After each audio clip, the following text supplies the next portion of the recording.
Halo Sobat Dunia Seribu Besar, semoga Sobat selalu diberi kesehatan, panjang umur, dan rizki yang melimpah, amin.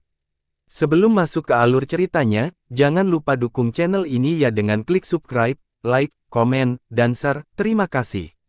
Mari kita lanjutkan perjalanan. Li Qiye. Gemuruh menggelegar menggema saat pasukan besar menginjak-injak langit. Binatang buas dan kereta serta paviliun terbang dengan kecepatan tinggi. Banyak orang yang melihat ini segera menjadi khawatir.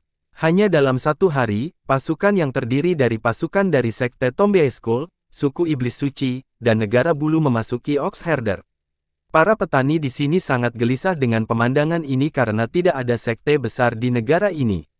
Yang paling berkuasa adalah kekuasaan keluarga, namun keluarga tersebut tidak bereaksi terhadap perkembangan mendadak ini. Raja Sapi Su Mingchen bahkan telah mendeklarasikan transkripsi rahasianya 2 hari sebelumnya. Untungnya, pasukan ahli ini tidak datang untuk sekte tertentu. Sebaliknya, tujuan mereka adalah daerah api surgawi. Semua orang tahu bahwa tidak ada sekte atau klan di daerah ini. Jika ada yang harus ditunjukkan, maka itu adalah klan Tai. Namun, itu semua terjadi di masa lalu karena klan Tai hanyalah keluarga fana sekarang. Banyak yang merasa bingung, mengapa pasukan ini memasuki wilayah api surgawi. Sekte-sekte top lainnya di wilayah selatan juga memperhatikan mobilisasi ini. Mereka segera mengirimkan ahli mereka ke Kabupaten Api Surgawi untuk mencari tahu ceritanya. Pada saat ini, wilayah tersebut telah menjadi kota hantu. Raja Sapi telah mengirim warga sipil di daerah itu pergi 2 hari lalu untuk menghindari orang-orang yang tidak bersalah terjebak dalam tembakan baku. Tidak bagus sama sekali. Kura-kura yang ketakutan itu memaksa masuk ke dalam mansion dan berteriak, hebat abadi, tidak baik, tentara ada di sini. Li Qiye sama sekali tidak terkejut setelah mendengar ini. Dia memandang kura-kura yang terperanjat itu dan tersenyum, ini hanya satu pasukan, tidak perlu takut. Benar, pasukan ini bukan apa-apa. Yang tampan ini ada di sini, aku akan bertemu Tuhan, membunuh Tuhan, bertemu iblis, membunuh iblis. Basilis bermata 4 mulai membual. Tapi ini semua sekte teratas. Suku Iblis Suci, Sekte Tombe School, dan negara bulu semuanya mengirim orang dan telah mengepung kita sepenuhnya. Kura-kura pucat itu merasakan tenggorokannya mengering saat dia berbicara. Semuanya tidak berarti apa-apa di hadapan suku Basilisku. Mereka hanya sekelompok anak-anak. Basilis melanjutkan dengan sombong, bos, suruh saya keluar. Saya akan mengurus semuanya dalam beberapa langkah. Li Qiye meliriknya, oke, berhentilah membual. Pasukan Zheng Fei ada di sini, dan mereka pasti datang dengan persiapan. Oleh karena itu, dia dengan santai membalik telapak tangan dan melepaskan tali yang melingkari tubuh Basilis. Sebenarnya tali ini tidak mampu memikatnya sama sekali, itu hanya untuk hiburan. Kamu bisa melakukan satu hal, tetap di sini dan awasi Thailand. Jika sesuatu terjadi di sini, kamu seharusnya sudah tahu konsekuensinya. Li Qiye memerintahkan, bos, jangan khawatir dan serahkan padaku. Saat kamu tampan ini ada di sini, siapa yang berani maju ke depan? Aku akan segera berubah menjadi batu. Dengan aura heroik, Basilis berulang kali memukul dadanya seperti drum. Namun, Thailand tidak mau menerima kebaikan Li Qiye dan dengan dingin berkata, saya tidak membutuhkan siapapun untuk melindungi saya. Li Qiye tidak ingin berdebat dengannya. Dia mengulurkan tangan dan menyegelnya, lalu meletakkannya di sudut sebelum memberitahu Basilis, awasi dia dengan baik. Tenanglah, bos. Basilis itu duduk di kursi dengan pose keren seolah dia bisa melawan seluruh pasukan sendirian. Dia memang terlihat agak mengagumkan. Yang abadi, yang rendahan ini juga akan tinggal di sini untuk membantu Basilis bangsawan muda melindungi Nona Thailand. Kepala kura-kura berjongkok itu sudah sebagian berada di dalam cangkangnya. Dia ketakutan setengah mati dan tidak berani keluar. Lupakan saja, kamu pikir kamu bisa melindunginya. Basilis memandangnya dan berkata, saat musuh datang, mungkin kamu yang pertama melarikan diri. Kura-kura dalam cangkang berbisik, tidak mungkin. Dia tidak yakin dengan kata-katanya sendiri. Mungkin dia benar-benar akan melarikan diri. Li Qiye terkekeh dan dengan santai berkata, kalau begitu kamu bisa tinggal di sini. Li Qiye, keluar. Teriakan nyaring terdengar dari luar seperti guntur. Itu membuat ketakutannya, menyebabkan kura-kura itu mempertahankan ketakutan. Sudah waktunya untuk pertumpahan darah. Li Qiye tersenyum dan perlahan berjalan keluar dengan kehati-hatian yang tak terlukiskan. Sepertinya dia tidak akan sendirian menghadapi pasukan. Reruntuhan saat ini sepenuhnya dikelilingi oleh 3 kekuatan utama dan 10 sekte lainnya. Pasukan lapis demi lapis mencegah siapapun masuk atau keluar. Zheng Fei benar-benar mengalahkan dirinya sendiri kali ini. Dia tidak hanya menjanjikan suku iblis suci dan sekte Tombe School, dia juga meyakinkan banyak kekuatan terdekat lainnya. Siapa yang tahu apa yang dia janjikan hingga membuat mereka mengeluarkan begitu banyak usaha seperti ini. Banyak yang menyaksikan dari pinggir lapangan setelah melihat pasukan besar ini. Para pencari di sini tidak hanya untuk bersenang-senang, mereka terutama di sini untuk mencari informasi lebih lanjut. Awalnya para penggarap ini terkejut dan bingung dengan hiburan. Namun, ketika mereka melihat Li Qiye muncul di hadapan semua orang, mereka menjadi sangat terkejut. Li Qiye yang sengit tertinggi. Mereka yang pernah melihat potret Li Qiye atau pernah ke kerajaan alkimia sebelumnya merasa takjub dan terkesiap. Mereka sekarang tahu mengapa kelompok suku iblis suci harus melakukan manuver yang begitu berani. Li Qiye yang sangat ganas adalah nama yang terkenal di seluruh dunia pengobatan batu. Siapa yang tidak tahu tentang pelanggaran hukumnya yang bahkan berani menggemparkan kerajaan alkimia? Saya yakin saya telah menyatakan bahwa klan Tai berada di bawah perlindungan saya. Li Qiye berdiri di atas paviliun yang rusak dan dengan tenang memandangi tentara. Pemandangan kemudian terlihat pada Master Sekte Tombe School.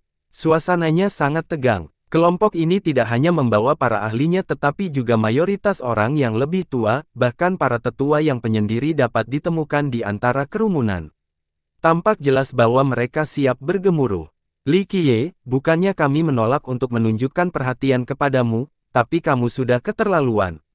Master Tombe School dengan dingin berkata, lagi pula, kami di sini bukan untuk klan Tai, kami menuntut jawaban darimu.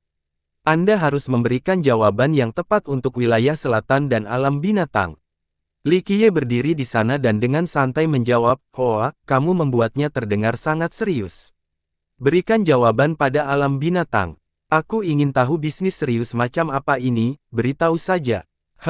Li Qiye, jangan berdiri di sana dan bertingkah bodoh.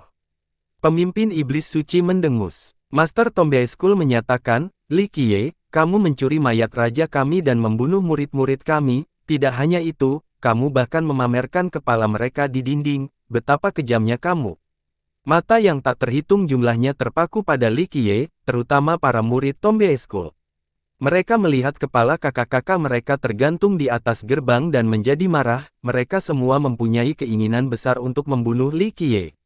Para penonton yang berkumpul, di dekatnya juga melihat ke arah Li Qiye. Mereka yang tidak mengetahui kisah sebenarnya semuanya merasa bahwa Li Qiye memang keterlaluan. Pertama menyebabkan masalah di alam alkimia kemudian dengan berani mengulangi tindakannya di alam binatang, dia sebenarnya berani mencuri mayat raja dari sekte Tombe School serta membunuh murid-muridnya. Namun, orang yang lebih pintar tahu bahwa hal ini tidak sesederhana itu.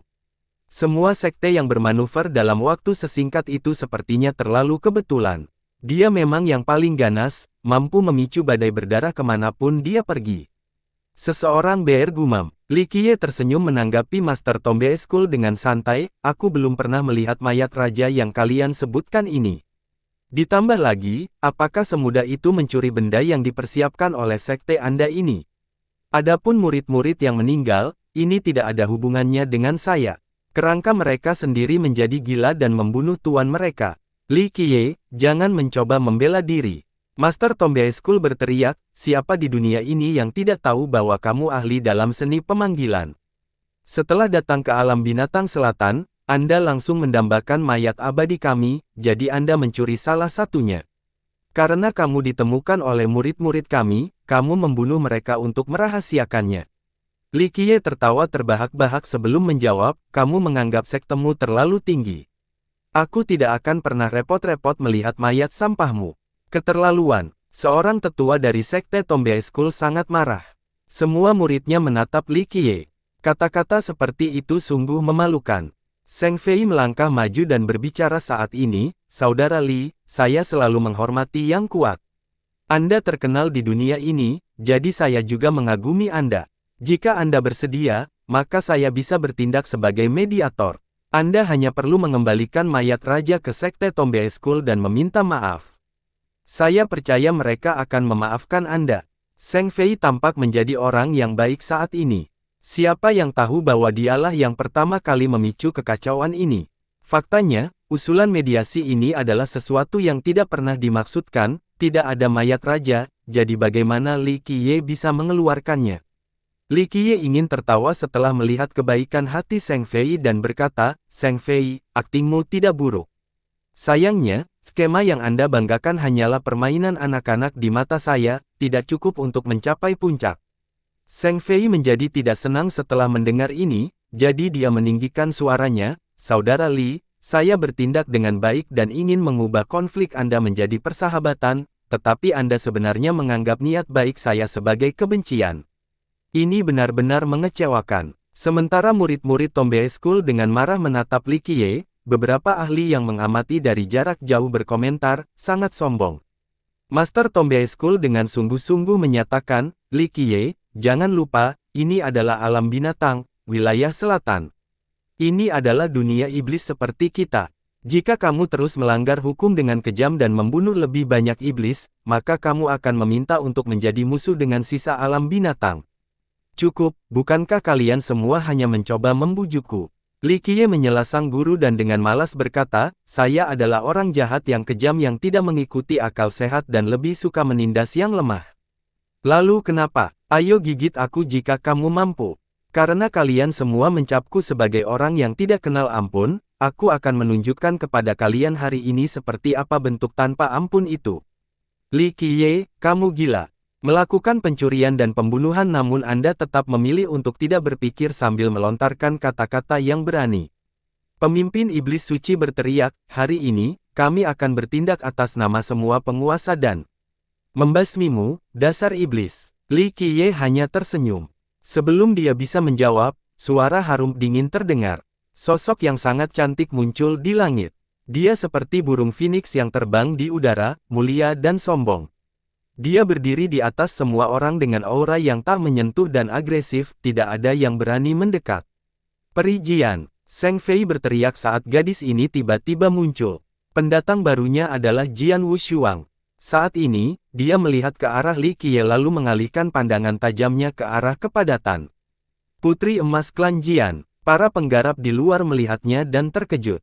Salah satu dari mereka tidak bisa berkata-kata, tidak heran mengapa kelompok Zheng Fei berani menantang fierce Li Qiye. Jadi ternyata mereka mendapat dukungan dari klan Jian. Kelompok itu sangat terkejut. Zheng Fei berasal dari jurang, jadi jika jurang dan klan Jian bekerja sama, itu akan menjadi aliansi yang sangat kuat. Silsilah lain pun akan sangat waspada terhadap kekuatan semacam itu. Zheng Fei menjadi senang setelah melihat Jian Wushuang. Sebuah ide muncul di kepalanya saat dia berteriak, Peri Jian, Li Qiye ini menghina dunia pengobatan batu kita dan membenci rakyat kita, tidak hanya dia kejam, dia juga tidak mengetahui keberadaannya dan menyatakan niatnya untuk menghancurkan semua garis keturunan-keturunan di sini. Peri Jian adalah jenius dunia kita dengan panahan yang tidak ada duanya. Kami bersedia mengikuti Anda sampai akhir dan membantu Anda memperpanjangnya. Setelah pidatonya, dia merasa cukup puas dengan kemampuannya. Sama seperti ini, dia mampu menyeret garis keturunan-keturunan lain ke dalam campuran. Para penonton mendengarkan kata-kata Zheng Fei. Ini terlalu tidak tahu malu. Namun, tidak ada seorang pun yang ingin mengatakan apapun atau membela Li Qiye. Ini adalah dunia iblis dan Li Qiye adalah manusia. Siapa yang mau mendengarkannya? Sementara itu, Jian Wushuang berdiri di sana dengan pose angkuh. Dia dengan dingin menatap Zheng Fei sekali seolah dia sedang melihat orang bodoh dan bahkan tidak repot-repot menjawab. Oke, jangan main-main lagi. Bahkan jika kamu membawa semua keturunan-keturunan ke sini, aku tetap tidak akan peduli. Li Qiye tersenyum dan berkata, kalian semua, ayo. Karena pasukan Anda telah berkumpul di sini, tentunya Anda tidak menginginkan penyelesaian yang damai. Mari kita selesaikan dengan darah. Bodoh. Master Tomb School dengan lantang berteriak, karena kamu tidak melakukan konversi, maka kami akan menegakkan keadilan menggantikan surga. Maju. Dengan perintahnya, banyak ahli menyerang. Faktanya, 3 negara besar yang berkuasa di sini bahkan tidak mempertimbangkan penyelesaian damai. Mereka datang bersiap untuk mengambil kepala Li Qiye. Brengsek. Tapi sebelum para ahli ini bisa mendekat, Jian Wushuang sudah memiliki 9 kata busur sejati di tangannya. Dia dengan santai melepaskan anak panah, menyebabkan tumpahnya darah. Para ahli itu menyebarkannya tanpa bisa berteriak. Di antara generasi muda saat ini, Jian Wushuang bisa dianggap sebagai pemanah terbaik. Keahliannya sudah cukup hebat, jadi setelah mendapatkan busur, dia berubah, seperti kejadian traumatis. Busur itu mampu mengeluarkan lebih banyak lagi potensi terpendamnya. Semua orang, termasuk penonton di pertandingan, tercengang melihat dia tiba-tiba membunuh banyak anggota dari koalisi. Mereka awalnya mengira dia berada di pihak golem atau iblis. Bahkan jika dia tidak menyerang Li Qiye, dia hanya akan menonton dari pinggir lapangan. Mereka semua tercengang, karena tak seorang pun di sini berpikir bahwa dia akan membunuh musuh-musuh Li Qiye. Ekspresi Master Tom School berubah menjadi tidak sedap dipandang saat dia berteriak, "Perijian, apa yang kamu coba lakukan?" Jian Wushuang hanya dengan anggun berdiri di langit, terlalu malas untuk melihat ke arah Master Sekte. Li Qiye berevolusi, apalagi yang bisa terjadi? Dia bekerja untukku, meratakan itu. Kata-kata ini mengejutkan semua orang. Jian Wushuang adalah putri emas klan Jian, keturunan utama dari garis keturunan-keturunan. Bahkan tidak ada yang bisa berbicara tentang perekrutannya. Terlebih lagi, mereka semua sombong. Dia belum pernah memberikan muka kepada siapapun, bahkan Ye Qingcheng pun tidak, tapi hari ini dia sebenarnya bekerja untuk Li Qiye, seorang manusia, tidak ada seorang pun yang akan mempercayai hal seperti itu. Pada saat ini, pihak pemimpin iblis suci menjadi lebih berhati-hati. Namun, mereka sudah menunggangi harimau tersebut dan tidak bisa turun. Setelah menganggap kartu sebagai sesuatu yang tersembunyi, mereka menjadi bertekad dan tidak lagi ragu-ragu. Gunakan kerangka untuk menghentikan sementara kita membunuh Li Qiye. Perintah Master Tombe School. Gemuruh. Dalam sekejap mata, para tetua dan murid dari sekte dan bahkan para tetua langsung memanggil kerangka mencurigakan mereka. Beberapa ribu kerangka muncul di hadapan semua orang dan langsung menerangi langit dengan aura mayat. Ada berbagai jenis kerangka, dan beberapa di antaranya cukup perkasa. Penonton di kenyamanan merasa sangat gugup. Mengontrol kerangka adalah sesuatu yang sangat menakutkan. Seseorang yang berdekatan, sekte Tombe School benar-benar menakutkan, pantas disebut sebagai teman orang mati. Pergi. Para murid memerintahkan kerangka mereka untuk menerkam Jian Wushuang. Banyak dari kerangka ini yang tahu cara terbang. Dalam sekejap, sekelompok besar kerangka membubung ke langit, menciptakan pemandangan yang cukup menakutkan. Brengsek, sombong, sial. Jian Wushuang dengan mudah menembakkan lebih banyak anak panah seperti hujan yang turun. Setiap anak panah menembus kerangka yang mendekat. Namun, meski tubuh dan bahkan kepala mereka hancur berkeping-keping, mereka tetap datang mencarinya. Ini adalah aspek yang paling menakutkan dari sekte Tombe School. Kerangka mereka cukup sulit untuk dibunuh, kecuali seseorang dapat menghancurkannya menjadi potongan-potongan yang tak terhitung jumlahnya. Satu-satunya pilihan lain adalah membunuh pembunuhnya. Setelah melihat beberapa kerangka terus menyerang meski kepala mereka menjadi debu, para ahli di jarak jauh menjadi merinding. Hal-hal ini adalah monster mati. Saat ini, ribuan ahli dari hosting menyerang. Harta karun yang tak terhitung banyaknya melepaskan kekuatannya saat cahaya mengerikan mengoyak langit, menyebabkan dunia berguncang dan bintang-bintang kehilangan kecemerlangannya. Namun, di tengah-tengahnya, Li Qiye tiba-tiba menghilang.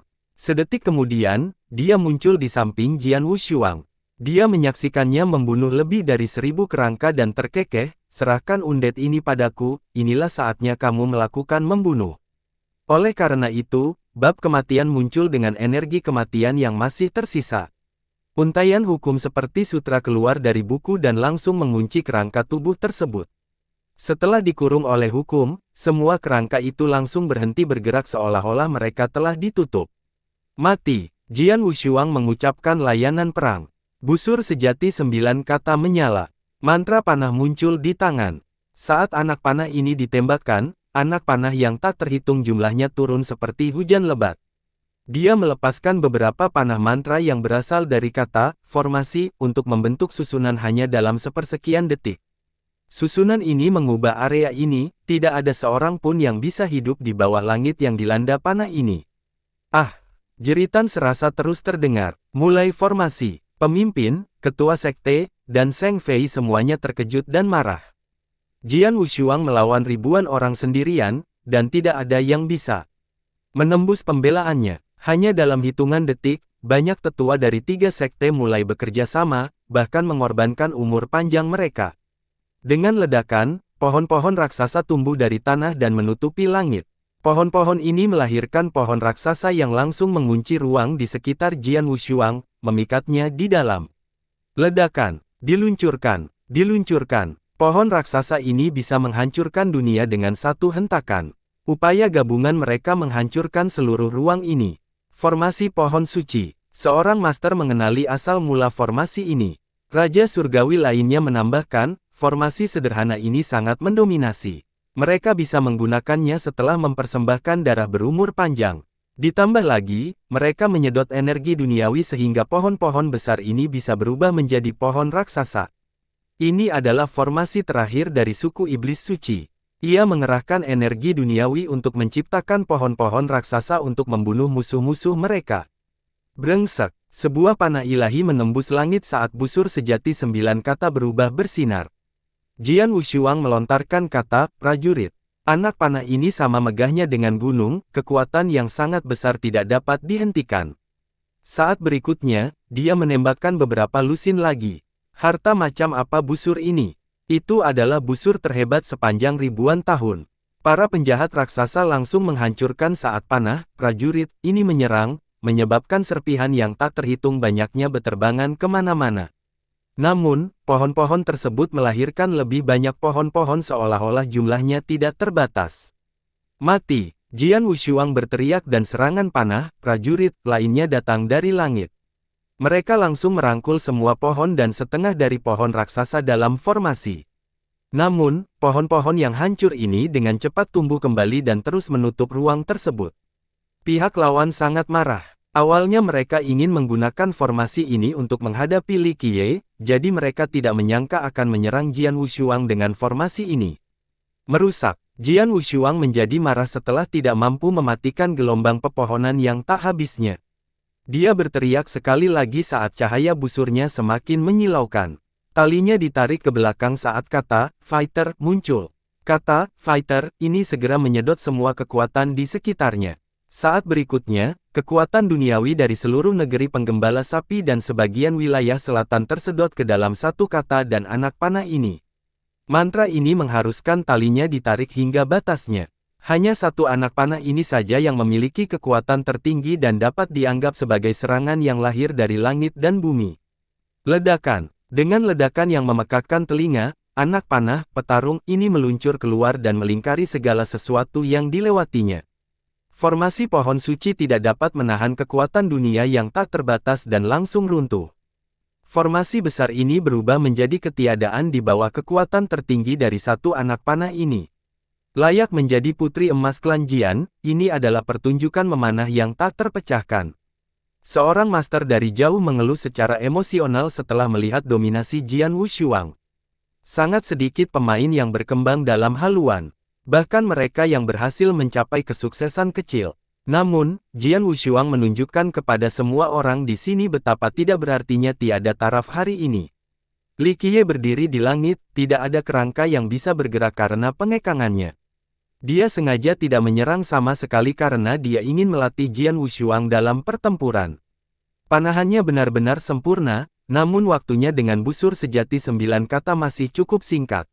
Dia membutuhkan waktu dalam pertempuran untuk benar-benar menyatu dengan busur. Hanya ketika dia benar-benar memahami semua mistisisme busur barulah dia mampu melampaui nenek moyangnya, Kaisar Abadi di Jian, di masa depan. Pada saat ini, pemimpin iblis suci, Master Tombe School, dan Zheng Fei sangat marah hingga ingin muntah darah. Kartu rahasia mereka dihancurkan begitu saja oleh Jian Wushuang. Ada yang lain, bawa itu. Dengan busur di tangannya, Raja Surgawi tidak lagi berarti apa-apa di matanya. Tatapan tajamnya menyapu Raja Surgawi seperti pemimpin dan tuan dengan jijik. Faktanya, sebelum ini, dia sudah bersiap untuk melawan paragon berbudi luhur. Namun, kekuatan sebelumnya bergantung pada senjata kekuasaannya, sementara sekarang adalah cerita yang berbeda. Setelah mendapatkan 9 kata busur sejati, keahliannya dalam memanah meningkat beberapa level. Dia berlatih sangat keras dalam memanah tetapi dia tidak pernah memiliki busur yang kuat dan cocok untuknya. Tapi sekarang dengan busur ini, dia merasa ada masa depan nyata yang menunggu di depan. Gadis kecil dari klan Jian ini terlalu sombong. Suara yang mengesankan dan kuno muncul. Seorang lelaki tua keluar dari pasukan suku iblis suci. Banyak cabang dan daun yang tumbuh dari tubuhnya. Pohon kuno. Seorang ahli dari wilayah selatan mengenali identitas lelaki tua ini dan dengan terkejut berseru, ini adalah salah satu dari sedikit paragon berbudi luhur di suku iblis suci. Hanya paragon era awal. Jian Wushuang tertawa bangga di hadapan teladan, seorang master legendaris mungkin bisa melakukan sesuatu. Tapi paragon era awal. Cukup mendekati kematian. Seharusnya sudah jelas bagaimana sikap Jian Wushuang, tanpa perlu penjelasan lebih lanjut. Sikapnya yang arogan membuat semua orang tercengang. Namun, mereka harus mengakui bahwa dia memang memenuhi syarat untuk bertindak seperti itu. Pada akhirnya, keturunan-keturunan akan memiliki kelebihan yang tidak dimiliki orang lain. Nenek moyang beberapa kekuatan besar akan mewaspadai keturunan kekuasaan yang belum menjadi teladan. Apalagi yang bisa mereka lakukan? Siapa yang harus disalahkan atas keturunan ini yang segera mengembangkan hukum kaisar sejak awal dan memiliki senjata warisan? Ini bukanlah sesuatu yang bisa dimiliki oleh kekuatan besar pada umumnya. Paragon berbudi luhur disebut paragon era awal sebelum berjalan di atas dao mereka sendiri. Ini adalah eksistensi paling umum dan terlemah di antara paragon. Seorang keturunan-keturunan dengan kata-kata arogan. Baiklah, bagaimana kalau kamu menambahkan wanita tua ini ke dalamnya? Suara dingin lainnya muncul. Seorang wanita tua yang gemetar keluar dari Camp Tombe School. Langkahnya sangat tidak stabil dan sepertinya dia akan terjadi kapan saja. Wanita tua ini berpenampilan sangat biasa. Namun, saat dia mengangkat kepalanya, matanya bersinar, menyebabkan hati semua orang. Matanya mirip dengan ular berbisa, mampu memanggang dunia ini. Leluhur bergaris hitam. Seorang ahli yang menyaksikan mengenali wanita tua ini dan menjadi gelisah. Dia adalah nenek moyang negeri bulu. Yang lebih penting lagi, dia adalah paragon era terbit. Dia awalnya adalah seekor ular bergaris hitam yang menjadi tercerahkan di dao dan akhirnya menjadi leluhur. Kemunculan dua contoh mengejutkan semua orang. Bahkan orang paling bodoh di sini pun akan memahami bahwa perencanaan ini dipersiapkan untuk perang dan bukan resolusi damai. Aliansi ini benar-benar berjalan maksimal. Mereka bahkan mengundang beberapa leluhur mereka, gumam seseorang. Meskipun suku iblis suci dan sekte Tombe School adalah kekuatan besar, mereka hanyalah sekte kelas 1 biasa, mereka jauh lebih lemah dibandingkan garis keturunan-keturunan. Eksistensi seperti kerajaan alkimia memiliki paragon berbudi luhur yang tak terhitung banyaknya yang tersegel di bawah tanah sementara. Kekuatan besar ini hanya memiliki satu atau dua leluhur pada tingkat ini. Namun kini, mereka juga mengundang nenek-neneknya. Orang dapat dengan mudah membayangkan betapa berartinya pertempuran ini bagi mereka. Hanya paragon biasa, tidak bisa mencapai puncak. Jian Wushuang masih tersenyum bebas di hadapan leluhur bergaris hitam. Sikapnya yang angkuh tidak mengenal rasa takut. Dia memang cukup mampu untuk mendukungnya. Saat dia mengeluarkan senjatanya, paragon jenis ini tidak akan bisa melakukan apapun padanya. Paragon berbudi luhur biasa dibagi menjadi 5 tingkatan, paragon era awal, paragon era meningkat, paragon era damai, paragon era sejahtera, dan paragon era emas. Nona Jian cukup berani. Leluhur bergaris hitam mencibir, meskipun klan Jian sangat kuat, tetapi gadis kecil, kamu masih sangat naif dan tidak mengetahui besarnya langit dan bumi. Jian Wushuang melirik ke arah pohon kuno dan leluhur bergaris hitam lalu menyatakan, Anda tidak dapat memberitahu saya betapa luasnya langit dan bumi. Jika Anda tidak yakin, datanglah pada waktu yang sama. Hari ini, aku ingin membunuh paragon. Tidak masalah bahwa dia akan melawan dua teladan sendirian, Jian Wushuang masih agresif dan sombong seperti biasanya. Banyak penonton yang terkejut setelah mendengar ini. Seseorang harus berkomentar, sangat sombong. Di antara generasi muda, hanya Mei Aonan dan Ye Qingcheng yang bisa bertarung melawan paragon 1 lawan 1, bisakah dia juga melakukannya? Namun, 1 lawan 2-nya terlalu berlebihan. Jika dia tidak berasal dari klan Jian, semua orang akan berpikir bahwa dia tidak mengetahui batas kemampuannya sendiri. Bagus. Saya mendengar Dao memanah yang ditinggalkan oleh Kaisar Abadi di Jian tidak tertandingi di dunia ini, sepertinya saya akan senang menyaksikannya secara langsung. Triking kuno tertawa karena marah, sangat melirik memiliki seorang junior yang ingin menghadapi mereka sendirian. Saya juga akan menguji hukum kaisar tertinggi dari garis keturunan-keturunan hari ini. Leluhur bergaris hitam mencibir. Dalam sekejap, mereka berdua mengepung Jian Wushuang. Meskipun ada kerja sama ganda, mereka tidak berani meremehkannya sama sekali. Ada gambaran besar antara prestasi hukum mereka dan hukum kaisar. Selain itu, diam-diam mereka mewaspadai senjata tamparan Jian Wushuang. Jika itu keluar, maka paragon seperti mereka akan kesulitan menghadapinya. Bagaimanapun, mereka hanyalah teladan biasa dan bukan penguasa legendaris atau keberadaan abadi. Mereka tidak punya cara untuk melawan senjata kerajaan. Di seluruh dunia pengobatan batu, sangat sedikit generasi muda yang bisa menantang paragon. Ye Qingcheng adalah salah satunya dan Mei Aonan adalah yang lainnya. Tapi sekarang, Jian Wushuang ingin melawan dua teladan sendirian. Semua orang sangat ingin melihat hasilnya. Jika generasi muda bisa menantang paragon, maka ini berarti era besar akan segera tiba. Kehendak surga yang baru akan muncul dan dunia ini akan menjadi taman bermain para pemuda. Mati, leluhur bergaris hitam dan pohon kuno menyerang pada saat yang bersamaan. Salah satunya adalah paragon era awal dan yang lainnya adalah paragon era meningkat. Mereka berdua memanggil senjata takdir mereka yang sebenarnya. Salah satunya adalah cambuk panjang yang menembus langit seperti naga banjir. Yang lainnya adalah artefak perisai, menerima dampak langsung sama seperti gunung yang menimpa Anda. Serangan mereka sangat kejam. Mereka menghancurkan ruang di sekitarnya dan mengguncang seluruh wilayah. Di tengah cahaya yang menyilaukan, teriakan burung Phoenix bergema. Tepat setelah itu, burung Phoenix satu demi satu melayang ke langit. Mereka semua sangat mempesona seolah-olah mereka hidup kembali melalui kelahiran kembali yang berapi-api. Dalam sekejap mata, langit dipenuhi gambar burung Phoenix. Sementara itu, Jian Wushuang menghilang. Meskipun serangan ganas dari kedua teladan itu menyerang burung Phoenix yang menari ini, mereka tidak mengenai Jian Wushuang. Seseorang tidak dapat melihatnya di antara bayangan yang tak terhitung jumlahnya. Shadow Phoenix fisik, ini adalah kreasi Li Qiye yang dirancang untuk Jian Wushuang. Itu memiliki dua sifat luar biasa. Yang pertama sulit dipahami, saat burung Phoenix ini muncul, Jian Wushuang akan menghilang. Bahkan seorang teladan tidak akan bisa menentukan lokasinya. Brengsek, tepat setelah kedua paragon gagal mendaratkan serangan mereka, sebuah panah terlepas, tidak ada yang melihat bagaimana Jian Wushuang muncul tepat di belakang pohon kuno. Anak panah tersebut berubah menjadi formasi yang menghasilkan hujan anak panah.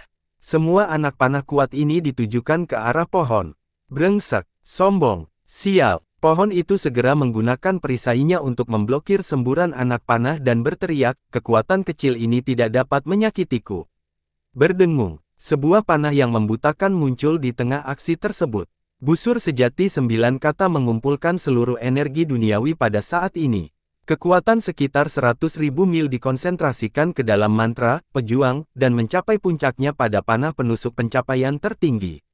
Ekspresi pohon itu dengan cepat berubah.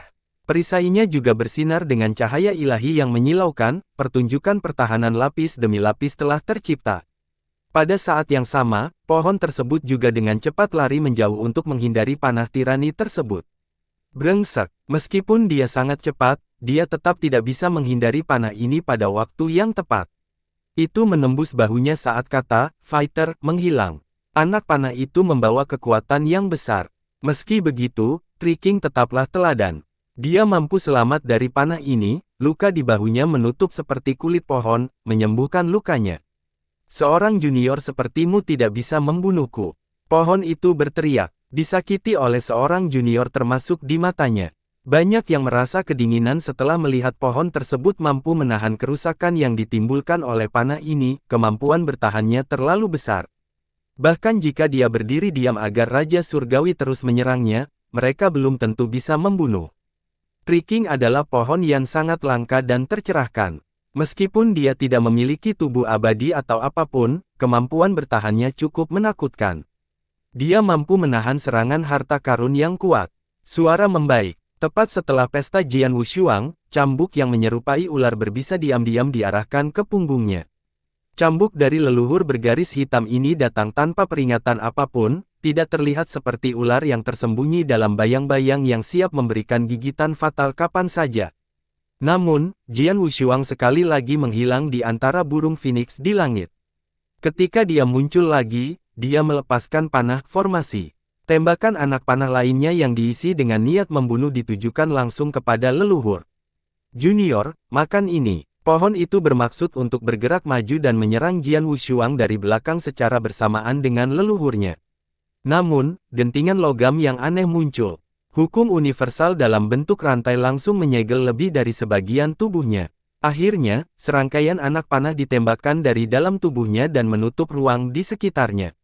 Raja tersegel seluruhnya di langit, tidak peduli betapa marahnya dia tidak bisa melepaskan rantai yang mengikatnya di langit.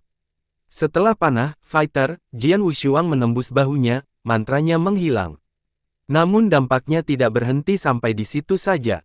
Jian Wushuang menggunakan hukum busur sejati dan menyusup ke tubuh pohon sehingga dia bisa menyegelnya. Bang, bang, bang. Di sisi lain, leluhur bergaris hitam bergerak sangat cepat. Meskipun anak panah sembarangan menghujani dirinya, cambuknya yang seperti naga terayun dari kiri ke kanan dan menghancurkan semua anak panah yang mendekat.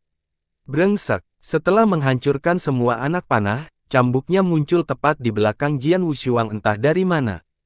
Kilatan dingin melintas saat itu langsung menuju punggung seperti taring ular. Gambar Phoenix muncul sekali lagi untuk menandai hilangnya Jian Wushuang. Junior, apa hebatnya bersembunyi? Nenek moyang marah sekaligus khawatir. Dia tidak bisa melihat sekilas Jian Wushuang di dalam gambar Phoenix. Engah. Tapi setelah dia mengucapkan ejekan itu, darah mulai muncrat. Sebuah anak panah ditembakkan ke dadanya, tidak ada yang melihat dari mana panah ini berasal, bahkan leluhurnya sendiri pun tidak. Ini adalah mantra, sebuah panah yang tidak terlihat. Itu benar-benar tidak terdeteksi dan terbang tanpa jejak, tidak ada yang bisa menyadari keberadaannya, apalagi menghentikannya. Junior, kamu akan mati. Nenek moyangnya berteriak dengan marah dan langsung menampakkan wujud aslinya, seekor ular raksasa. Dia membuka mulutnya dan mengeluarkan sejumlah besar gas beracun. Itu langsung menelan langit berusaha membunuh Jian Wushuang. Bahkan bumi pun meleleh setelah bersentuhan dengan kabut. Ini membuat takut semua orang, tidak satu pun dari mereka yang berani mendekati medan perang. Kabut beracun nenek moyang sangat menakutkan. Ini adalah racun hidupnya, jadi kecuali tidak ada cara lain, dia tidak akan melepaskannya dengan mudah. Kabut ini tidak hanya mampu meracuni para penggarap yang kuat, tetapi juga dapat melelehkan banyak senjata dan harta karun. Namun, nyanyian burung phoenix terus terdengar dan gambar mereka terus menutupi langit di dalam kabut, tidak menunjukkan jejak Jian Wushuang. Berikutnya adalah serangkaian suara pemetikan. Semakin banyak anak panah, semua, yang ditembakkan ke tubuh leluhur, menyebabkan darah muncrat kemana-mana. Meski begitu, ini tidak cukup untuk membunuh leluhurnya. Hewan, keluar dan bertarung. Nenek moyang menjadi gila karena dikepung oleh serangan sembunyi-sembunyi. Meskipun dia sangat kuat, dia masih berada dalam posisi yang tidak menguntungkan melawan Shadow Phoenix fisik dan panah, semua, yang tidak terlihat. Satu penyergapan berhasil terjadi setelahnya sementara dia terus gagal menangkap Jian Wushuang. Pada akhirnya, meski mengalami pendarahan di beberapa area, dia tetaplah paragon era terbit, tidak mudah bagi Raja Surgawi untuk membunuhnya. Orang-orang menggigil setelah melihat pemandangan ini dan kesenjangan yang terlihat di antara keduanya. Meskipun kemampuan memanah Jian Wushuang tidak tertandingi, dia tidak sekuat leluhurnya, jadi membunuhnya adalah tugas yang cukup sulit. Seorang teladan hanya membutuhkan satu gerakan untuk membunuh Raja Surgawi sementara 100 tebasan dari Raja Surgawi mungkin tidak cukup untuk membunuh seorang teladan. Jian Wushuang akhirnya muncul lagi. Dia memegang busurnya sementara tatapan tajamnya tertuju pada leluhurnya. Nenek moyang berhenti memuntahkan kabut dan mencibir, dasar celaka, kamu akhirnya berani menunjukkan dirimu. Selama kamu tidak bersembunyi, aku akan mencabik-cabikmu menjadi beberapa bagian. Setelah mendengar ini, wajah Jian Wushuang menjadi dingin sementara niat membunuhnya meningkat. Busur di tangannya bersinar seperti terik matahari. Mati, nenek moyang akhirnya melancarkan serangan yang dapat mengakhiri 6 dao dan menekan 9 dunia. Segala sesuatu akan hilang ketika seorang teladan melancarkan serangan terkuat mereka. Zas, himne haluan muncul. 4 kata pertama dari mantra lengkap muncul membentuk frase lengkap. Mereka kemudian berubah menjadi anak panah tajam yang mampu menghancurkan semua hukum. Dewa dan iblis akan gemetar menghadapi kekuatannya. Prajurit dan pejuang, kekuatan panah ini tak terlukiskan, tidak ada yang bisa menghentikan momentum dan kekuatan destruktifnya. Tampaknya atmosfernya sendiri benar-benar membeku. Brengsek, setelah beberapa saat, udara mulai mengalir kembali secara perlahan. Panah berdarah dari 4 kata itu menembus kepala leluhur. Pada saat ini, serangan terkuatnya berhasil dikalahkan. Matanya membelalak kaget saat tubuh ular besarnya jatuh ke tanah dengan suara keras. Dunia menjadi sunyi. Semua orang tercengang karena meskipun tidak ada yang memahami panah yang satu ini, mereka hanya bisa mendeskripsikannya dengan satu kalimat, kemunculannya membuat mereka merasakan sensasi kematian. Seolah-olah para dewa pun tidak akan mampu menghentikan panah ini. Anak panah seperti itu membuat takut semua orang. Raja Surgawi seperti pemimpin iblis suci dan Master Tombe School merasa merinding di sekujur tubuh mereka. Meskipun mereka semua adalah raja, mereka jauh dari tandingan Jian Wushuang. Dari awal hingga akhir, Jian Wushuang tidak pernah menggunakan hukum kaisar klannya. Busurnya saja sudah cukup untuk membunuh seorang teladan, betapa mengerikannya ini. Pada saat ini, suara robekan terdengar, disertai tangisan yang tersedak. Semua orang menoleh ke belakang dan melihat pohon kuno benar-benar merobek tubuhnya sendiri untuk melarikan diri dari rantai yang menyegelnya. Dia menyeret tubuhnya yang lumpuh, tapi Jian Wushuang melepaskan panah lain. Kecepatannya sangat cepat dan segera menyusul raja. Dia berhasil dengan mudah memblokirnya dengan perisainya, menghasilkan ledakan yang keras.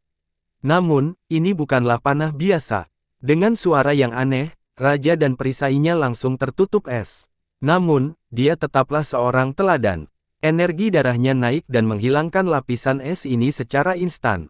Meski begitu, hal ini sedikit memperlambatnya. Exit, anak panah kedua terbang secepat anak panah terakhir. Pohon yang melambat tidak bisa menghindari panah ini. Perisainya yang rusak mencoba memblokirnya tetapi ditembus bersama dengan tubuh pohon itu. Setelah melakukan kontak, raja berhenti saat energi darahnya melemah. Pada saat ini, sepertinya waktu tiba-tiba mulai mengalir lebih cepat. Tubuh raja tiba-tiba berubah dengan sangat cepat seiring dengan semakin melemahnya energi darahnya. Ini adalah panah fighter dengan efek khusus yang menyebabkan waktu mengalir lebih cepat ke seluruh tubuh. Hal ini menyebabkan energi darahnya melemah, membuatnya menua beberapa puluh tahun atau lebih. Ledakan. Raja bukanlah orang yang hanya duduk diam dan menunggu kematian. Lampu hijau muncul dari tubuhnya. Tubuhnya yang seperti kayu tiba-tiba menjadi bersemangat dengan bibit yang mulai bertunas. Tubuhnya yang hancur menyatu seperti kulit pohon dan berubah menjadi lebih kuat dan ajaib. Dia menggunakan vitalitasnya yang kuat untuk melawan layunya panah petarung. Inilah kelebihannya menjadi iblis pohon kuno. Suara membaik. Anak panah lainnya terbang ke depan dengan kecepatan luar biasa. Namun pohon tersebut tidak berusaha menghindar karena tubuhnya mampu menahan pukulan tersebut. Jian Wushuang tidak bisa melakukannya secepat itu. Hal terpentingnya adalah menghentikan waktu layannya. Namun, dia terlalu meremehkan panah yang satu ini. Meskipun kekuatannya tidak sebanding dengan kata prajurit dan jelas tidak sebanding dengan mantra yang disusun dari 4 kata pertama, itu pasti berakibat fatal. Itu menembus raja dan mengakhiri hidupnya. Saat ini, pohon itu langsung tumbang dengan mata masih terbuka tak percaya. Sebagai pohon suci, tubuhnya jauh lebih kuat dari tubuh yang terbuat dari daging seperti leluhur bergaris hitam. Selama anak panah itu tidak mengenai titik lemahnya, tidak mungkin dia mati meskipun terkena anak panah yang tak terhitung banyaknya. Namun, panah khusus ini menembus area paling vitalnya. Namun, hanya dia yang tahu tentang titik lemah ini. Bahkan pada saat kematiannya, dia tidak mengerti bagaimana panah Jian Wushuang mampu mengenai area ini dengan begitu akurat. Dia tidak tahu kalau panah ini terbuat dari kata pertempuran. Dalam hal kecepatan, panah itu tidak kecepatan panah, fighter, dan dalam hal kekuatan kasar, panah itu juga tidak kekuatan panah, semua. Namun, ini adalah panah yang fatal. Itu bisa menembus area paling rentan dari siapapun dan juga titik terlemah dari hukum prestasi apapun. Tidak ada tempat persembunyian bagi pohon ketika musuh dengan panah ini. Kematiannya sudah pasti pada saat panah ini ditembakkan. Ledakan. Tubuh pohon besar raja tumbang seperti longsoran salju, menandakan kenyamanan panjang lagi di sekitarnya. Semua orang benar-benar tercengang. Jian Wushuang membunuh 2 teladan dalam waktu singkat itu. Kekuatan seperti ini sungguh luar biasa. Li Qiye mengangguk menyetujui penampilannya. Dia tidak setuju memberikannya busur yang sebenarnya dan membuang sumber daya yang tak terhitung jumlahnya untuk menciptakan fisik Shadow Phoenix untuknya. Dia tidak mengecewakannya karena dia adalah orang yang paling cocok untuk Dao memanah. Ini kesempatan terakhirmu, ayo. Jian Wushuang dengan dingin menatap pasukan suku Iblis Suci, Sekte Tombae School, dan Negara Bulu sebelum tertawa kecil. Menjadi pasukan ragu-ragu pada saat ini, tapi mereka tidak mundur. Mereka tidak bisa mundur sekarang. Jika mereka gagal menangkap Jian Wushuang, lalu bagaimana mereka bisa bermimpi menangkap Li Qiye? Kalau begitu, jangan salahkan aku karena kejam. Jian Wushuang bersinar saat mereka ragu-ragu. Dia menyiapkan busurnya dan melepaskan lebih banyak anak panah. Beberapa panah, formasi, ditembakkan dan menciptakan banyak susunan. Hujan anak panah turun dan mengunci pasukan di tempatnya. Dia menggunakan kekuatannya sendiri untuk melawan tentara, satu melawan puluhan ribu. Ah! Jeritan menggema ke kiri dan ke kanan. Murid yang lebih lemah tidak memiliki kesempatan untuk melawan serangan anak panah dan langsung mematikannya. Semua tetua dan tetua mengirimkan ahli untuk menerobos susunan panah dan sampai ke Jian Wushuang. Namun, bagaimana dia bisa memberi mereka kesempatan ini? Berdengung, busurnya menyala sekali lagi. Anak panah, fighter, melingkupi segala sesuatu yang dilewatinya. Harta karun dan bahkan Raja Surgawi sendiri tidak dapat menghentikan panah ini. Daging berceceran di mana-mana dan bermimpi melengking terdengar dari antara adegan perpisahan ini. Pada saat ini, dia mampu membuat pasukannya berada dalam kekacauan total. Karena dia sudah memiliki ilmu memanah tertinggi, penambahan busur seperti memberi sayap pada harimau. Seluruh proses pembunuhan menjadi sangat mudah, dia bisa membunuh Raja Surgawi tanpa mengeluarkan keringat. Penonton menggigil saat menyaksikan adegan ini. Mereka mengira keturunan kekaisaran itu berbeda. Mereka semua adalah raja, tapi pemimpin Iblis Suci dan Master Tombae School bukanlah tandingannya. Tanpa senjata kekaisaran dalam situasi ini, tidak ada yang bisa menandingi Jian Wushuang. Kombinasi fisik Phoenix dan busurnya pada dasarnya membuatnya tak terkalahkan. Panggil Dewa Mayat. Sekte Tombae School tidak tahan lagi. Master Sekte berteriak dan segera membentuk formasi dengan para tetua. Mereka mengeluarkan platform Dao dan memuntahkan darah umur panjang mereka ke sana. Dengan serangkaian mantra yang mendalam, platform itu menyala. Suara mendesing, angin dingin bertiup. Sesosok muncul di atas platform saat energi jahat langsung meletus seperti kedatangan dewa jahat. Seluruh medan perang menjadi gelap seolah sosok ini menandakan datangnya neraka. Semua orang sedikit gemetar setelah merasakan angin dingin ini seolah-olah mereka baru saja melihat hantu. Sial, Sekte Tombae School sudah gila. Mereka benar-benar memanggil Dewa Mayat. Tidakkah mereka tahu bahwa mengundang hantu itu mudah, tetapi sulit mengusirnya? Iblis jenis ini tidak akan pergi sampai darahnya terisi. Master Sekte dari kekuatan besar berteriak ngeri. Mayat Dewa adalah jurus pamungkas dari Sekte Tombae School. Legenda menyatakan bahwa mayat ini dirawat oleh nenek moyang mereka. Itu sangat ganas, monster sejati. Biasanya, sekte tidak akan pernah berani memanggilnya karena tidak ada orang di luar segelintir orang yang bisa mengendalikannya. Itu mudah untuk dipanggil tetapi cukup sulit untuk disegel kembali. Mayat dewa akan kenyang dengan darahnya sebelum ia rela kembali tertidur. Bang! Mayat dewa yang dipanggil melakukan mudra dan langsung menghancurkan susunan panah Jian Wushuang. Meskipun jumlahnya banyak, susunannya tidak cukup untuk menjebak monster menakutkan ini. Aliansi tersebut akhirnya lega setelah melihat kekuatan Dewa Mayat. Situasi yang tidak menguntungkan akhirnya diatasi dengan kehadirannya. Jian Wushuang mendengus dan tidak merasa terganggu. Dia ingin bergegas maju untuk melawan mayat ini, tapi Li Qiye menghentikannya dan dengan lembut menggelengkan kepalanya, serahkan monster ini padaku. Anda tidak dapat membunuhnya untuk saat ini. Dengan itu, energi kematian muncul bersamaan dengan bab kematian. Matahari surgawi berputar dan suara ajaib terdengar. Hukum dari bab tersebut langsung melonjak ke arah mayat. Mayat dewa tidak takut dan mengulurkan satu tangan untuk menghadapinya. Ia segera menangkap hukum universal, tetapi dengan suara mendesis, hukum tersebut menghilang di dalam tubuhnya dan membeku di tempat. Mustahil. Master Tomb School dan para tetua lainnya merasa ngeri, mereka tidak berani mempercayai mata mereka sendiri. Mayat dewa adalah sesuatu yang mereka makan dengan darah selama beberapa generasi, tidak ada orang luar yang bisa mengendalikannya. Seni manipulasi undead Li Qiye lebih kuat dari di sekte Tomb School. Banyak ahli melihat ini dari kedamaian dan menjadi tergerak. Kemampuan Li Qiye bukanlah rahasia lagi, namun orang-orang masih merasa bahwa pemandangan dia dengan mudah mengendalikan dewa mayat itu luar biasa. Pengorbanan darah. Tuan Tomb School berteriak. Dengan kerjasama para tetua, mereka mengumpulkan darah berumur panjang sebagai persembahan kepada dewa mayat. Lebih banyak suara terdengar. Seluruh tubuh mayat dewa memancarkan cahaya berdarah. Tampaknya ia akan lepas dari genggaman Li Qiye dan kilatan merah yang menakutkan melintas di matanya, seperti iblis.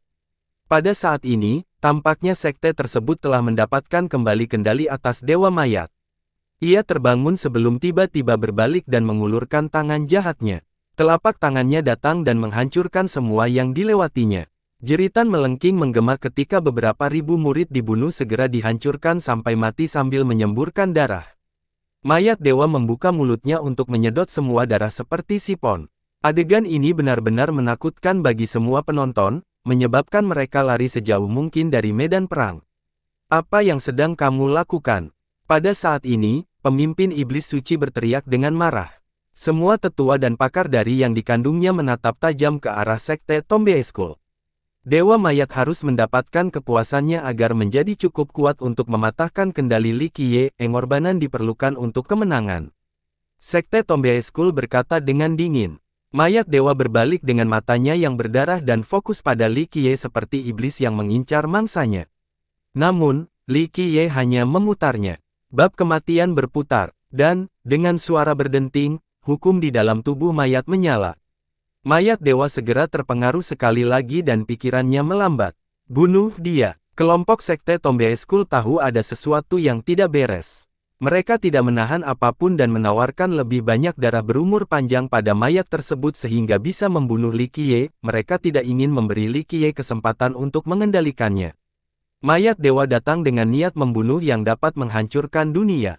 Energi jahatnya menyapu seluruh daratan dan mengubah segalanya menjadi gelap. Tampaknya iblis kejam ini adalah penguasa wilayah ini. Li Qiye bahkan tidak peduli dengan serangan gencar yang akan datang. Babak kematian bergeser sekali lagi. Semua kerangka di bawah kendalinya segera dikerahkan menuju mayat dewa. Beberapa ribu dari mereka membentuk dinding kerangka dalam upaya penghentian. Ledakan. Namun, dinding tulang ini tidak dapat menghalangi dewa mayat.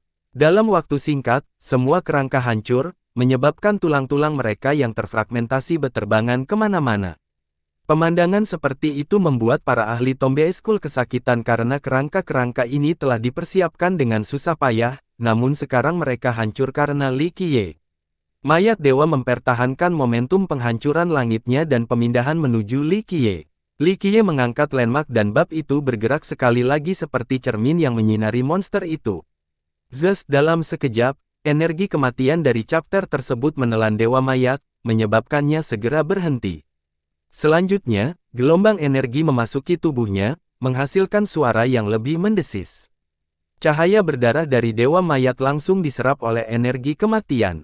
Li Qiye mengendalikan chapter ini sementara Course God dengan patuh berdiri di sisinya, itu sepenuhnya di bawah kendalinya. Tidak, para tetua dari sekte Tomb School berteriak setelah kehilangan kendali. Pukulan seperti itu terlalu berat untuk mereka terima. Li Qiye dengan malu-malu berkata, aku bahkan bisa mengendalikan burung phoenix yang sudah mati, apalagi mayat ini. Meskipun kemampuan manipulasi undead dari sekte Tomb School sangat hebat, jika dibandingkan dengan bab kematian dari kitab suci, itu hanyalah sebuah trik yang tidak berarti. Setelah menguasai mayat dewa, Li Qiye tidak lagi ingin bergerak secara pribadi, jadi dia dengan acuh tak acuh berkata, itu semua milikmu. Mata Jian Wushuang menyala seperti anak panah. Busur menyala dan menembakkan panah, formasi. Sekali lagi, hujan anak panah menutupi langit, menyebabkan terdengar di mana-mana. Zheng Fei, di mana kartu tersembunyimu? Di mana nenek moyang dari Sekte Laut Mengkristal? Di antara tangisan yang ditelan, pemimpin iblis suci dengan marah berteriak pada Zheng Fei. Zheng Fei juga cukup gugup. Sekte Laut Mengkristal telah berjanji untuk membantu, namun mereka masih belum muncul. Pada saat ini, dia tidak bisa bersabar lebih lama lagi dan juga menggeram, Elder Su, Sekte Laut Kristalmu tidak bisa melupakan janjimu kepada kami. Apa yang sedang terburu-buru, bukankah kita sudah sampai di sini sekarang? Sebuah suara dingin terdengar sebagai jawaban. Dengan ledakan, seseorang dapat melihat pilar batu giok turun dari langit dan menancap di tanah. Pilar-pilar raksasa itu menyegel ruang di sekitar Li Qiye dalam sekejap. Cahaya suci yang tak ada habisnya muncul, warnanya putih dan ilahi saat mengirim ke seluruh lokasi, memberikan kesan bahwa itu adalah kerajaan surga. 5 sosok muncul di dalam formasi besar ini. Semuanya tampak sangat suci dan tak tersentuh, mampu mengusir segala kejahatan. Formasi eksorsisme, 5 leluhur laut yang mengkristal. Seseorang yang mengenalinya mengenali formasi dan 5 sosok di dalamnya. Sekte Laut yang Mengkristal, Li Qiye berevolusi setelah melihat ini. Pada titik ini, para penonton akhirnya mengetahui mengapa kelompok negara bulu berani mengambil tindakan terhadap Li Qiye. Jadi ternyata mereka mendapat dukungan dari Crystallized Sisek. Bantu kami, jeritan terdengar dari kiri dan kanan. Di bawah formasi panah Jian Wushuang, darah terus mengalir seperti sungai. Tentara telah kehilangan sebagian besar pasukannya dan Zheng Fei menangis minta tolong. Namun, kelima leluhur tidak peduli pada Zheng Fei. Satu-satunya tujuan mereka adalah Li Qiye, jadi kesejahteraan orang-orang ini tidak layak untuk dipertimbangkan. Berlari, beberapa orang terkejut dengan formasi tersebut. Mereka mencoba lari tetapi tidak berhasil sampai jauh sebelum hilang oleh panah-panah yang kacau itu. Dalam waktu singkat, pasukan yang disatukan benar-benar dikalahkan oleh Jian Wushuang. Mereka telah melupakan keyakinannya untuk tidak berlari di medan perang. Di bawah ancaman kematian, tidak ada yang mau bertahan untuk mencapainya. Semuanya berusaha melarikan diri dari lubang neraka ini. Formasi eksorsisme. Li Qiye dengan santai tersenyum melihat formasi penyegel ruang ini. Apakah kalian semua benar-benar berpikir bahwa semua hukum manipulasi itu jahat? Kamu bisa mencoba dan mencari tahu. Suara yang mengesankan seperti bunyi bel muncul. Sosok keenam muncul dari dalam formasi cahaya suci yang tak ada habisnya. Ini adalah orang tua yang sangat gagah. Dia berdiri di sana seperti patung dewa. Tubuhnya memancarkan cahaya keemasan seperti baju besi emas.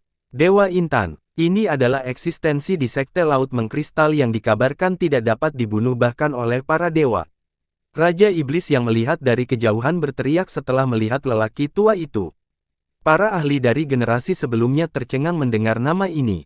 Salah satu dari mereka berkemah, kebencian mendalam macam apa ini? Bangjo Laut Mengkristal sebenarnya mengundang leluhur penjaga kedua mereka benar-benar berusaha untuk mengetahui tenaga. Ini adalah keberadaan yang tidak bisa dibunuh. Seorang tokoh besar menarik napas dalam-dalam karena dia mengetahui tentang identitas Dewa Intan.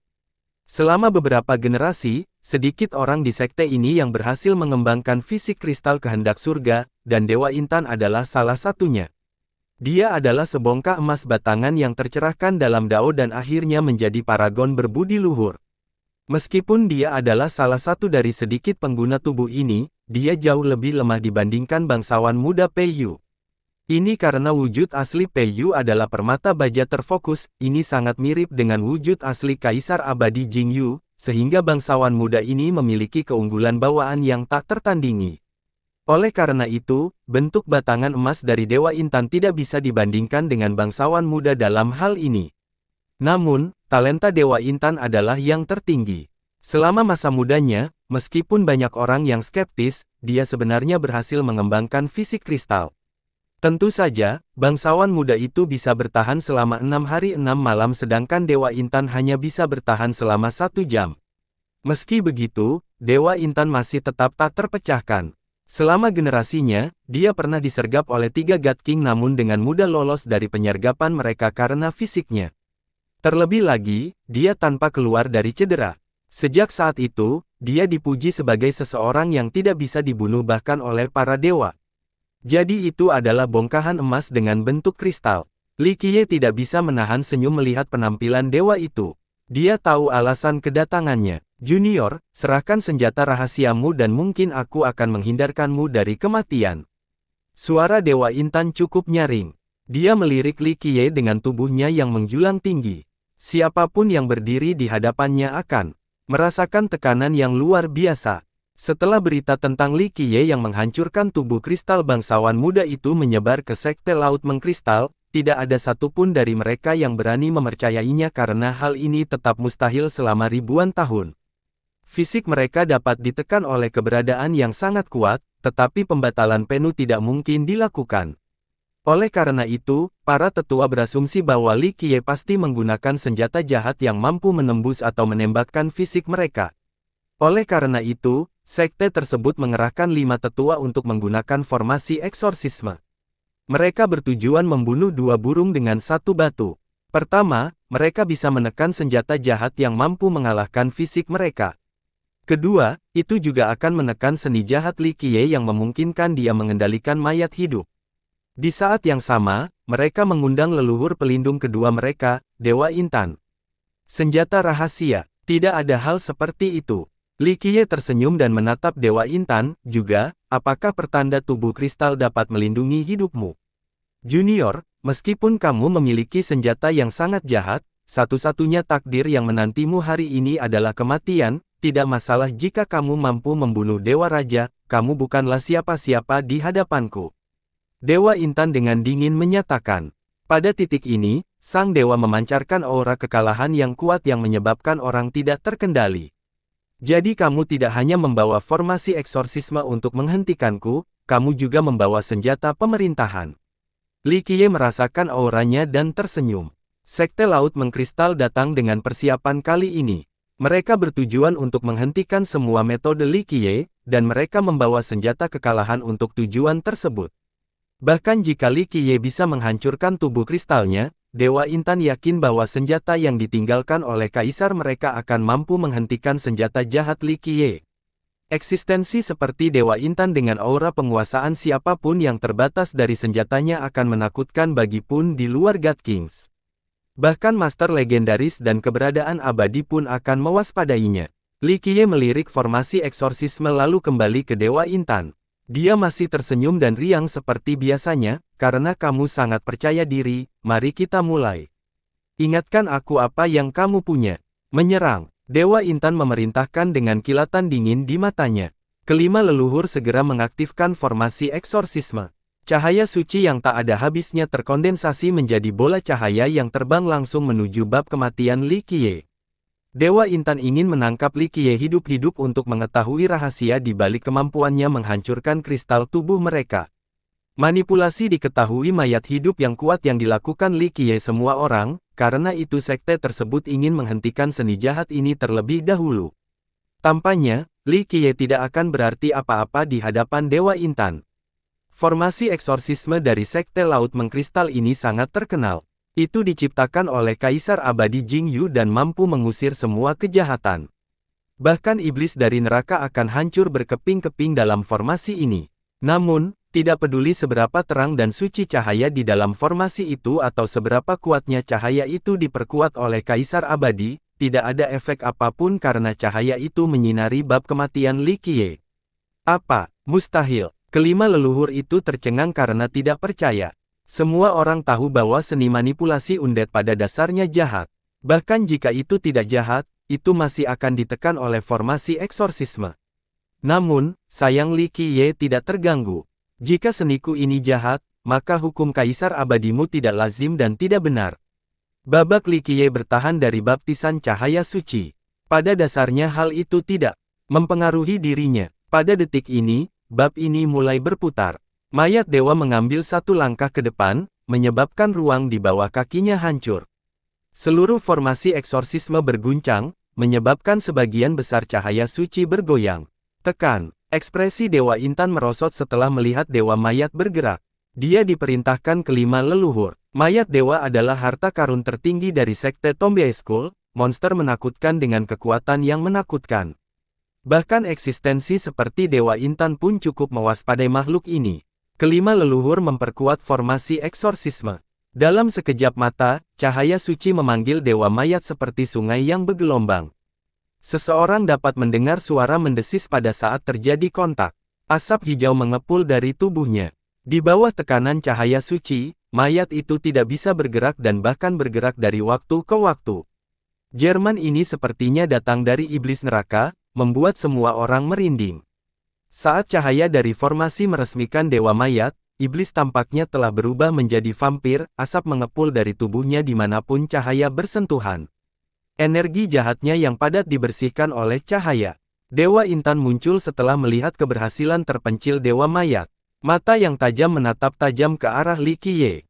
Tanpa mayat dewa dan mayat hidup lainnya di bawah kendalinya, Li Qiye hanyalah seekor semut di matanya. Namun, Li Qiye sama sekali tidak peduli dengan kesehatan jenazahnya. Dia mengabaikan mayat dewa yang ditekan oleh formasi. Banyak ahli dari jauh dikejutkan oleh pemandangan ini. Seni jahat Li Qiye yang kuat akhirnya berhasil dipadamkan. Formasi eksorsisme ini memang tak terduga. Layak garis menjadi keturunan-keturunan. Formasi hebat ini dapat membendung semua kejahatan dengan begitu mudah. Seseorang yang datang. Di sisi lain, Jian Wushuang sedang melakukan pembunuhan. Aliansi itu berantakan karena mereka diburu olehnya. Dengan busur sejati 9 kata di tangannya, akan mudah baginya untuk membunuh bahkan dari jarak ribuan mil. Di tengah lautan yang tenggelam, Zheng Fei, yang memulai badai ini, tidak bisa lepas dari kematian. Dia akhirnya terbunuh oleh panah Jian Wushuang. Tubuhnya jatuh dari atas, menyebabkan darah terciprat kemana-mana. Jian Wushuang sekarang menyerupai Dewi Kematian. Keadaannya telah mencapai puncaknya, dia bisa bertemu Tuhan, membunuh Tuhan, bertemu iblis, membunuh iblis. Siapapun yang akan mengambil rute jauh di sekitarnya saat ini karena mereka penuh ketakutan. Mentah. Dewa Mayat berteriak di bawah baptisan cahaya suci seolah-olah dia sangat kesakitan. Dewa Intan melihat ini dan menatap Li Qiye sebelum tertawa, ini kartu asmu. Menyerahlah sekarang dan ungkapkan rahasiamu, maka sekte kami mungkin akan menyelamatkanmu. Li Qiye tersenyum dan menunjuk dengan dagunya sambil berkata perlahan, bukankah ini terlalu dini untuk bersemangat? Lihat lagi, ledakan. Tiba-tiba terjadi pergantian peristiwa. Mayat dewa tiba-tiba meledak dengan cahaya yang menyilaukan. Cahaya suci yang tak berujung membubung hingga ke langit.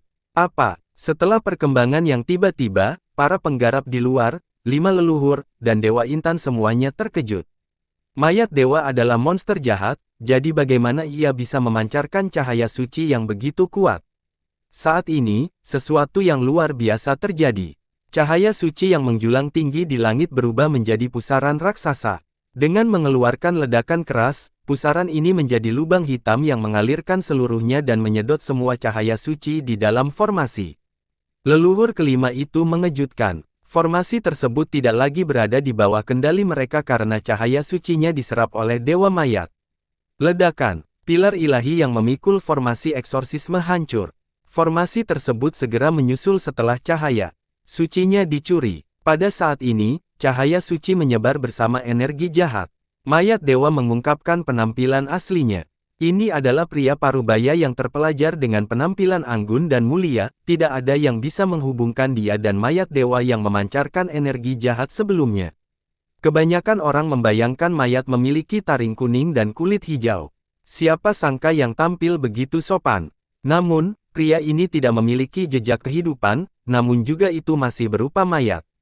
Banyak orang, termasuk kelima leluhur, tercengang setelah melihat penampakan sebenarnya dari Dewa Mayat. Dewa Intan mengenali identitas mayat itu dan berseru kaget, bukannya itu putra nenek-nenek moyang Tomb School. Kerumunan orang tercengang dengan wahyu ini, mayat itu adalah putra nenek moyang Tomb School. Tidak ada yang akan mempercayai berita seperti itu, bahkan sekte Tomb School sendiri. Nenek moyangnya benar-benar mengubah nasibnya sendiri menjadi dewa mayat, betapa mengerikannya hal ini. Menurut alasannya, mungkin tidak ada yang tahu. Sekte Tomb School memulai jalan yang jahat. Mayat yang begitu bagus dirusak oleh kandungan darah.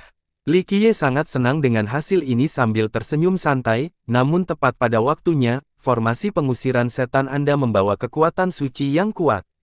Kekuatan semacam ini sangat cocok untuk mengusir energi darah jahat dari tubuhnya.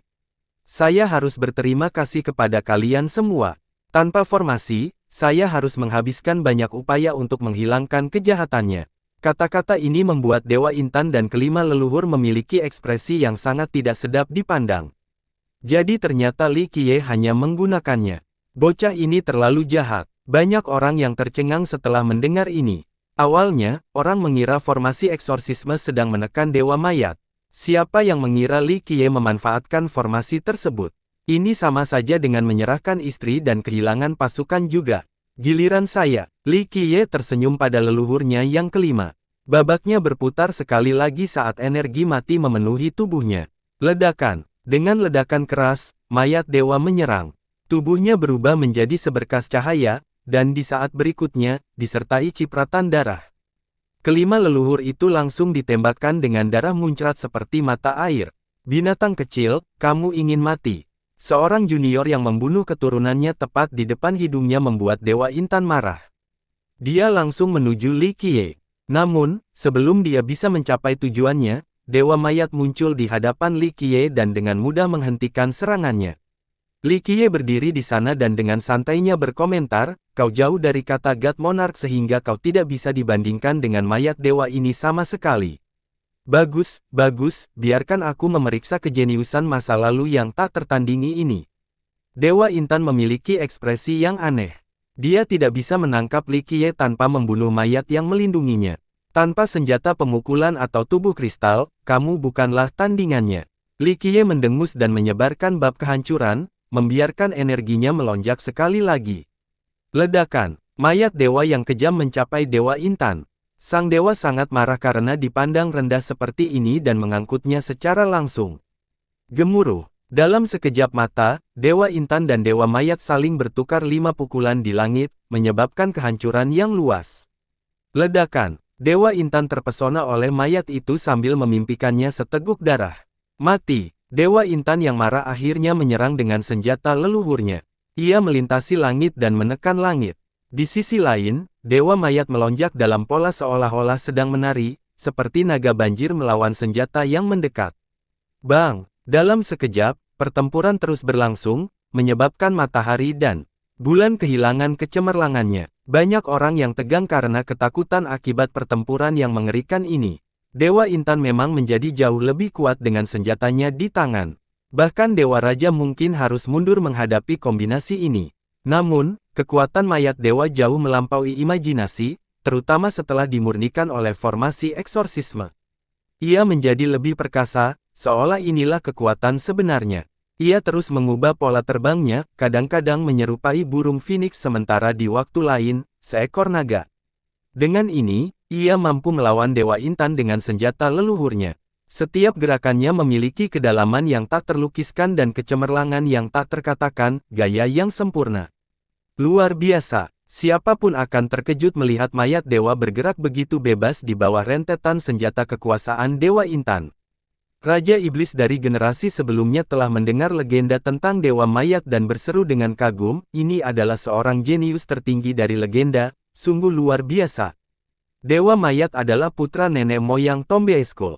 Kisah-kisah tersebut menceritakan bahwa ketika dia masih muda, dia adalah seorang anak ajaib yang cemerlang tanpa teman sebaya. Beberapa orang sangat menghormatinya sampai mereka berpikir bahwa dia akan menjadi kaisar abadi. Kemudian, dia tiba-tiba menghilang dan tidak ada yang tahu alasannya. Siapa sangka dia dimurnikan menjadi mayat oleh ayahnya sendiri. Rahasia ini bahkan tidak diketahui oleh generasi mendatang dari sekte Tombe School. Gemuruh, dunia hancur dan bintang-bintang berjatuhan di bawah gelombang kejut penjajahan. Meskipun Dewa Mayat sangat luar biasa, namun hal itu tidak dapat membahayakan Dewa Intan. Namun demikian, Dewa Intan juga menjadi gila. Meskipun senjatanya kuat dan dia berhasil melukai Dewa Mayat beberapa kali, dia tidak berhasil membunuh mayat tersebut. Jika itu adalah makhluk hidup, maka ia akan mati karena luka yang sama. Namun mayat dewa adalah mayat hidup. Meski tubuhnya hancur berkeping-keping, dia tetap tidak merasakan apapun. Selain itu, setelah setiap cedera, Li Qiye akan menggunakan energi kematian yang sangat besar untuk memberikan hukum dan memperbaiki mayat yang babak belur dengan kecepatan yang mencengangkan. Pada saat yang sama, mayat tersebut juga memiliki kemampuan penyembuhan diri karena energi suci yang diserapnya dari formasi eksorsisme.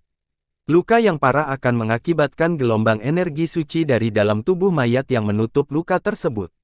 Dewa Intan merasa jengkel dengan situasi ini. Dengan senjata kekuasaannya, dia cukup kuat untuk membunuh bahkan Dewa Raja. Tapi saat ini, dia tidak bisa melakukan apa-apa melawan undead ini. Ah, jeritan itu perlahan berhenti. Setelah serangan gencar Jian Wushuang, yang didukung oleh suku Iblis Suci dan Sekte Tombe School akhirnya dihancurkan, tidak banyak yang bisa melarikan diri dari medan perang hidup-hidup. Seluruh wilayah api surgawi cat merah setelah kematian ini. Bau darah memenuhi udara dan tidak menyebar karena mayat-mayat mungkin menumpuk di pegunungan di bawahnya. Koalisi siap meraih kemenangan. Mereka tidak mengira akan hancur total bahkan tanpa berhasil menyentuh lengan baju Li Qiye. Jian Wushuang tidak repot-repot mengejar para penyelidik yang beruntung.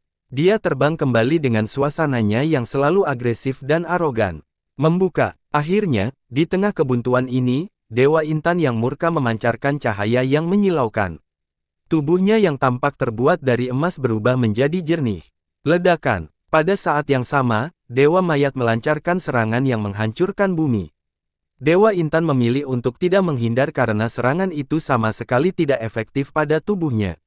Fisik kristal kehendak surga. Seorang yang terlibat di kucing yang jauh keheranan.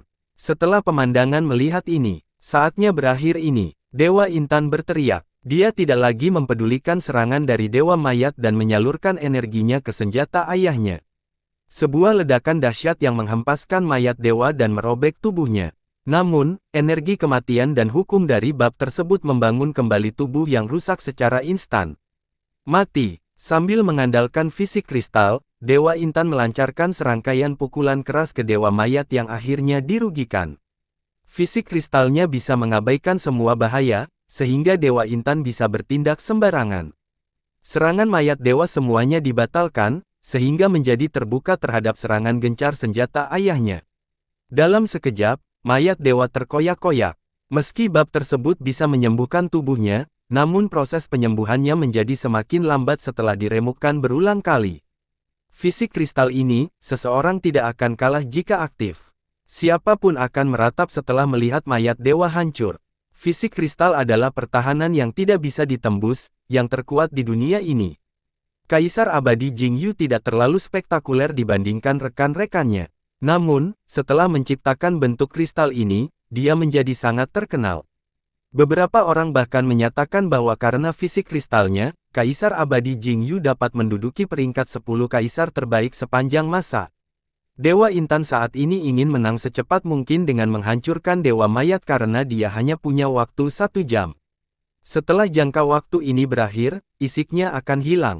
Sepanjang sejarah Sekte Laut Mengkristal, para jenius lain yang dapat menggunakan fisik ini tidak dapat bertahan 1 jam seperti Raja Intan, kecuali bangsawan muda Pei Yu.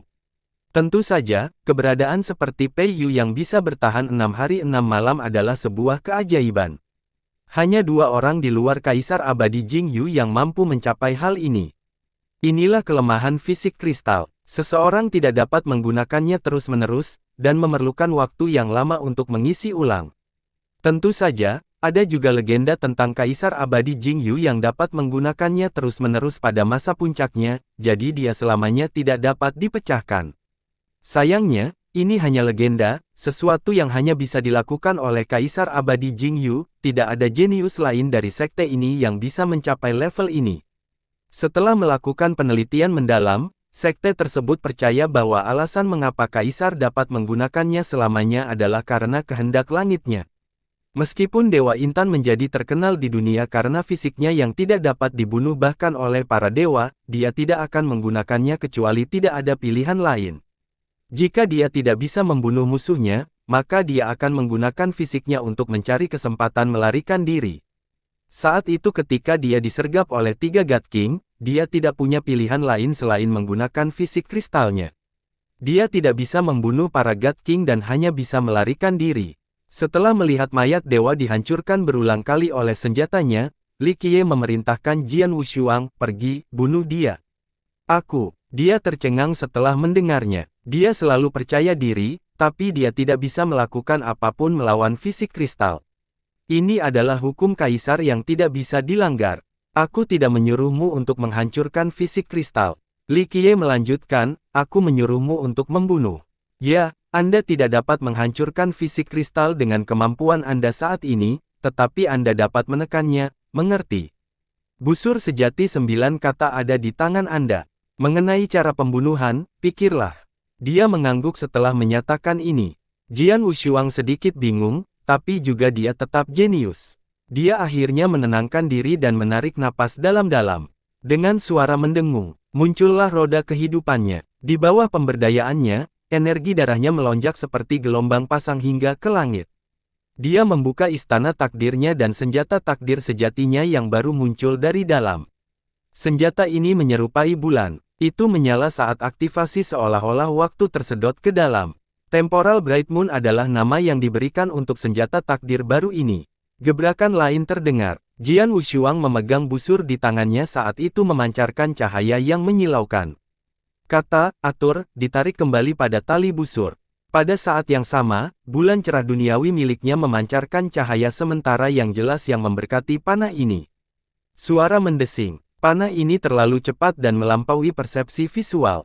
Kata, atur, biasanya tidak secepat ini, namun karena berkah dari bulan cerah duniawi, waktu berlalu dengan cepat pada saat tali dilepaskan, sehingga anak panah tersebut mencapai kecepatan tertinggi. Inilah alasan mengapa Li Qiye ingin dia mengubah senjata takdir aslinya. Setelah Jian Wushuang mencapai puncaknya, dia bisa menembakkan panah tercepat yang mampu melampaui waktu karena harta karun ini, memungkinkan dia untuk membunuh keberadaan apapun. Suara mendesing. Anak panah ini mengenai Dewa Intan. Tepat ketika semua orang mengira panah ini tidak efektif, suara mendengung lainnya terdengar. Dewa Intan segera menghilang tanpa jejak. Apa yang terjadi tadi? Hilangnya Dewa Intan secara tiba-tiba membuat banyak penonton bingung dengan situasi saat ini. Raja Iblis yang berpengetahuan luas mengetahui petunjuknya dan bergumam, ini adalah pengasingan sementara. Panah, atur, ini adalah tentang pengusiran. Panah itu membuka distorsi temporal. Ini tidak akan merugikan siapapun, tetapi mereka akan dibuang ke ruang waktu baru ini. Jika seseorang tidak dapat kembali dari ruang ini, maka mereka akan mati di dalam. Roda kehidupan Jian Wushuang sangat cerah saat ini.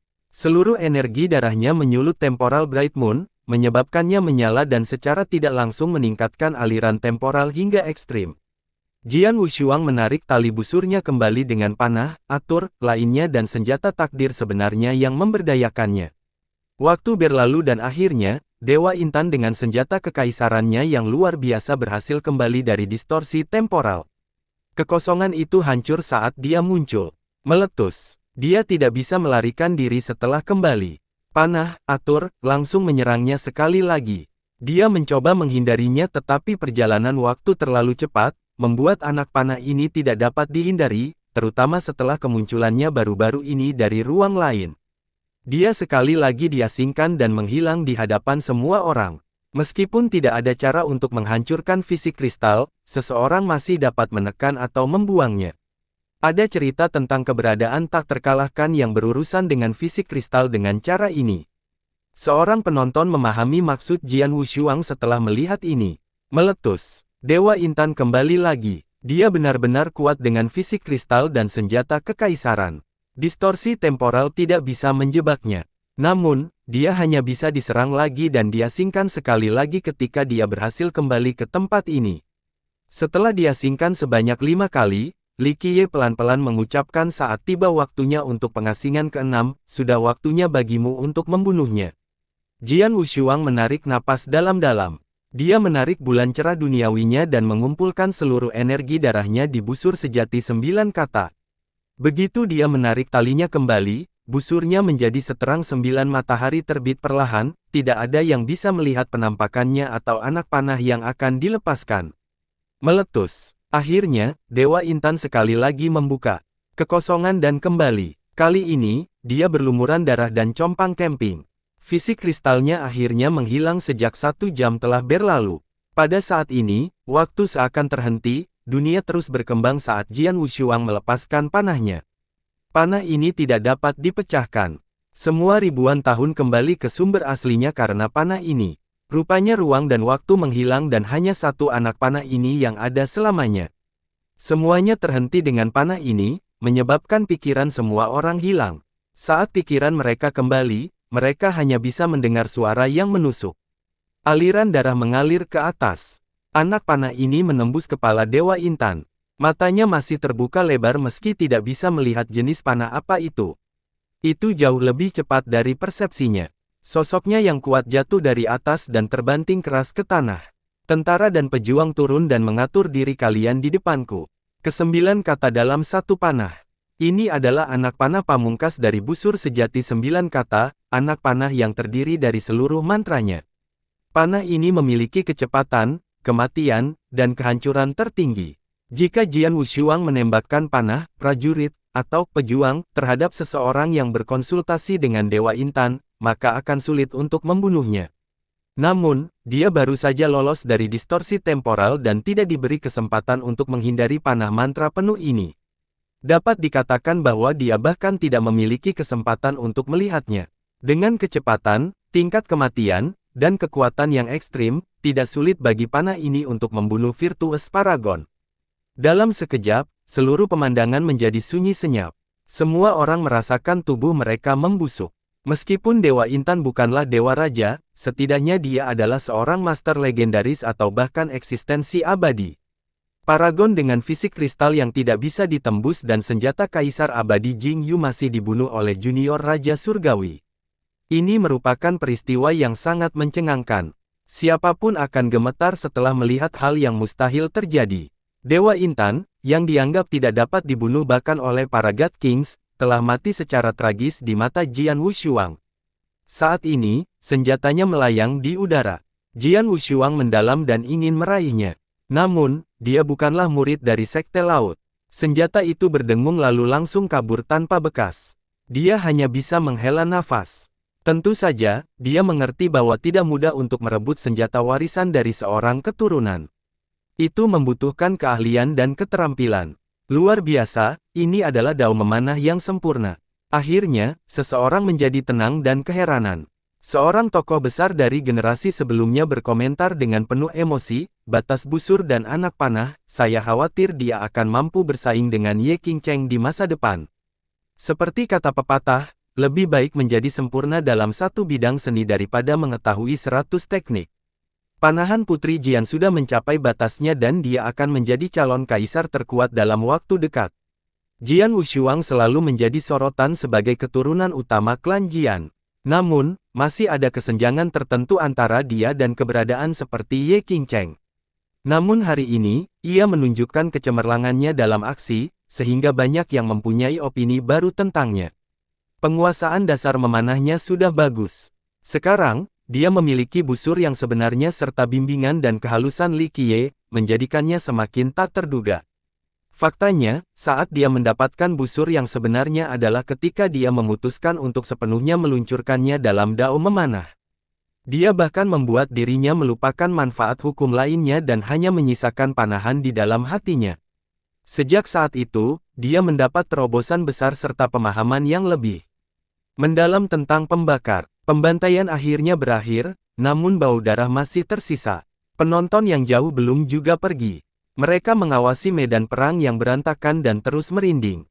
Karena semuanya masih di sini, kalian semua bisa menyampaikan pesan untukku. Setelah melihat kerumunan yang tersisa, Li Qiye tersenyum dan dengan santai berkata, beberapa orang di alam binatang berpikir bahwa mereka dapat menantang prestise saya. Baiklah, biarkan mereka menyaksikan kekuatanku. Biarkan dunia tahu bahwa saya, Li Qiye, memiliki obat segudang kehidupan. Bahkan seorang God King, tidak peduli berapa banyak obat umur panjang atau akar abadi yang mereka konsumsi sebelumnya, pasti akan memperoleh umur 3-5 tahun setelah menggunakan bajku. Li Qiye melanjutkan, tidak peduli sekte atau keberadaannya, selama mereka menghancurkan suku iblis suci, sekte Tombe School, dan negeri bulu, aku akan memberikan kumpulan obat segudang kehidupan ini kepada mereka. Apa, obat segudang kehidupan? Semua orang terkejut setelah mendengar ini. Seseorang tiba-tiba lalu menyimpulkan, 3-5 tahun bahkan untuk seorang God King. Apakah dia sudah menjadi kaisar alkimia? Bahkan seorang alkemis berpengalaman pun merasa ngeri setelah mendengar ini. Namun, tidak ada yang menganalisis kemampuan mendefinisikan Li Qiye. Dia sudah melawan kompetisi alkemis berambut putih di alam alkimia. Ini sudah membuktikan bahwa dia adalah alkemis nomor 1 di kalangan generasi muda di dunia pengobatan batu. Bahkan Jian Wushuang tergerak setelah mendengar ini. 3-5 tahun. Bahkan para God King dari klan Jian mereka akan bersedia mengambil tindakan untuk obat jenis ini. Setelah meminum obat ini dan menyegel dirinya kembali, mereka akan dapat hidup lebih lama. Kehidupan 3,5 tahun berarti mereka dapat menahan waktu erosi selama lebih dari 100.000 tahun di bawah tanah, bahkan mungkin lebih lama. Bagi para pembalap muda, 3,5 tahun mungkin tidak berarti apa-apa. Namun, bagi God King yang hampir mati, ini adalah waktu yang sangat berharga. Berita ini menyebar ke seluruh dunia dalam waktu singkat seperti badai. Dunia tercengang setelah mendengar ini. Beberapa eksistensi kuat yang terkubur di kedalaman bumi membuka mata mereka. Gemuruh. Tidak setengah hari setelah Li Qiye merilis pesan ini, suku iblis suci di wilayah selatan mengalami bencana. Eksistensi yang tak terpecah disertai beberapa ratus master turun dari langit. Mereka memasuki suku tersebut dan dalam sekejap, berdarah dan memenuhi atmosfer. Ledakan diluncurkan. Dalam waktu singkat, keberadaan tak terpecahkan ini melanda seluruh sekte Tombae School dan negara bulu. Suku Iblis Suci, sekte Tombae School, dan negara bulu semuanya dihancurkan. Hanya ada sedikit yang selamat. Peristiwa ini mengejutkan seluruh dunia binatang dan dunia pengobatan batu hanya dalam satu hari. 3 kekuatan besar hancur dalam semalam. Tanah leluhur mereka diserang dan para tetua tertinggi, dan bahkan pelindung mereka dibunuh. Hal yang paling menakjubkan adalah tidak ada yang tahu siapa yang mengambil tindakan. Orang-orang dari awal sampai akhir tidak pernah menunjukkan diri mereka dan bersembunyi di balik kabut saat mereka menyapu kekuatan ketiga selatan ini seperti tornado. Mereka datang dengan cepat tetapi juga pergi dengan cepat. Pemimpinnya adalah seorang God King dengan aura kekuasaan. Seseorang melihat pemandangan kehancuran di suku iblis suci dengan mata kepalanya sendiri dan membicarakannya dengan orang lain. Itu jelas merupakan tindakan garis keturunan-keturunan. Beberapa membicarakan masalah ini secara pribadi. Banyak orang yang gemetar setelah mengetahui bahwa yang melakukan ini adalah God King dari garis keturunan kekuasaan. Meskipun 3 kekuatan besar adalah sekte kelas 1 yang kuat, tidak sulit bagi seorang God King, terutama yang berasal dari garis keturunan kerajaan, untuk menghancurkan sekte ketiga tersebut. Tidak ada yang berani mengungkit masalah ini ke publik. Namun, di ruang rahasia mereka, ada orang yang mengira itu adalah jurang Heavenhoof. Yang lain mengatakan bahwa itu adalah benteng Beastmaster karena mereka adalah garis keturunan kerajaan paling kuat di alam binatang dengan 2 kaisar. Beberapa orang juga berpendapat bahwa itu bukanlah garis keturunan peninggalan alam binatang. Bisa saja klan Jian dari alam alkimia atau klan Jianlong dari alam batu. Secara keseluruhan, satu hal yang pasti, pelakunya adalah garis keturunan-keturunan. Namun yang mana, ini tetap menjadi misteri dan topik yang tabu. Li Qiye juga tidak mengungkapkan siapa penyerangnya. Belakangan, tersiar kabar bahwa kelompok tersebut telah menerima obat segudang kehidupan dari Li Qiye, sehingga memenuhi kesepakatannya. Beberapa sekte dan dewa raja dengan kekuatan yang cukup berseru setelah mendengar ini, obat segudang kehidupanku. Sial, terlambat satu langkah. Nyatanya, setelah Li Qiye melepaskan niatnya, beberapa dewa raja segera keluar. Bahkan ada seorang God King dari garis keturunan yang memanjat keluar dari tanah. Sayangnya, mereka terlambat satu langkah dibandingkan dengan God King misterius. Banyak berkumpul dan tenggelam dalam semalam, tidak ada yang berani macam-macam dengan Li Qiye. Mereka perlu mengukur kemampuan mereka sendiri sebelum mempertimbangkannya. Bahkan jika Li Qiye tidak mengambil tindakan secara pribadi, Dao mencapai tingkat tertingginya sudah cukup untuk tidak hanya Paragon tetapi bahkan para God King untuk bekerja untuknya dan membantai orang-orang yang menghalangi. Setelah seorang alkemis mencapai level ini, dia bisa melakukan apapun yang dia mau. Untuk transmisi badai dan hujan di seluruh dunia, bukankah ini gaya kaisar alkimia? Banyak alkemis yang merasa iri sekaligus kagum setelah Li Qiye menghancurkan 3 sekte hanya dengan membuka mulut. Ini adalah impian dan cita-cita mereka, untuk menjadi kaisar alkimia suatu hari nanti. Pada saat itu, mereka bahkan akan dianggap sebagai tamu terhormat oleh kaisar abadi. Setelah mendengar tentang pemusnahan 3 sekte, Raja Sapi Su Mingchen menjadi sangat ketakutan. Kakinya menjadi lemah saat dia terjatuh langsung ke tanah sambil bermandikan keringat dingin. Perlu diingat bahwa Li Qiye tinggal di negaranya. Jika Li Qiye ingin menghancurkannya, dia hanya perlu mengatakan satu kata dan virtues paragon yang tak terhitung banyaknya akan datang berlari untuk menghancurkan negeri penggembala lembu hingga berkeping-keping. Beruntung sekali saya tidak membenci leluhur ini. Raja Sapi terlalu takut untuk bangkit kembali. Dia menyeka keringat dinginnya dan memuji keberuntungannya sendiri. Setelah ketemu 3 sekte dengan satu kalimat, wilayah api surgawi menjadi lebih tenang dari sebelumnya. Bahkan bisa dikatakan tidak ada petani yang berani menginjakkan kaki di daerah ini. Banyak orang yang tidak dapat menahan diri untuk tidak memikirkannya setelah memikirkan betapa ganasnya Li Qiye. Orang yang paling bersemangat setelah pertempuran itu adalah kura-kura tua. Dalam beberapa hari terakhir, dia selalu memasang ekspresi berseri-seri. Alasannya sangat sederhana, Li Qiye memerintahkan dia untuk menguburkan jenazah di daerah tersebut. Bagi seorang penggarap gelandangan seperti dia, kekayaan orang mati tidak boleh diserahkan. Dia menerima banyak barang saat menguburkan orang mati. Beberapa tidak buruk sama sekali, tidak heran mengapa dia tersenyum sepanjang waktu. Li Qiye tidak punya waktu untuk mengurus masalah pengumpulan sampah ini, dan hal yang sama juga berlaku untuk Jian Wushuang. Basilis bermata, 4 berasal dari suku Basilis, jadi dia juga tidak tertarik dengan harta karun sepele seperti itu. Hanya orang seperti kura-kura tua yang mau memungut sampah. Barang-barang seperti itu sangat menguntungkan di matanya. Li Qiye terus melantunkan mantra pada tablet batu lantai. Tugas yang membosankan seperti itu disukai oleh Li Qiye. Thailand yang awalnya sombong menjadi lebih pendiam setelah pertempuran, tidak ada yang tahu apa yang dia pikirkan. Dia tahu betul betapa kuatnya Li Qiye, tapi dia tidak meminta nasihat darinya. Li Qiye juga tidak terlalu memperhatikannya. Jika Thailand ingin mencapai Daodan dengan rendah hati meminta bantuannya, maka dia akan membantu karena mempertimbangkan Dewi Api Surgawi. Dia bahkan akan mengajarkannya 1 atau 2 hukum prestasi. Namun, dia tidak mau bertanya. Pada hari ini, Li Qiye terus melantunkan mantra di depan tablet. Setelah sekian lama, dia akhirnya menyelesaikan kitab suci yang panjang dan rumit. Hei, apa yang kamu coba lakukan dengan berkhotbah di batu itu? Sebuah suara yang menyenangkan terdengar di samping Li Qiye. Tanpa disadari, kecantikan tertinggi dapat ditemukan berdiri di samping Li Qiye.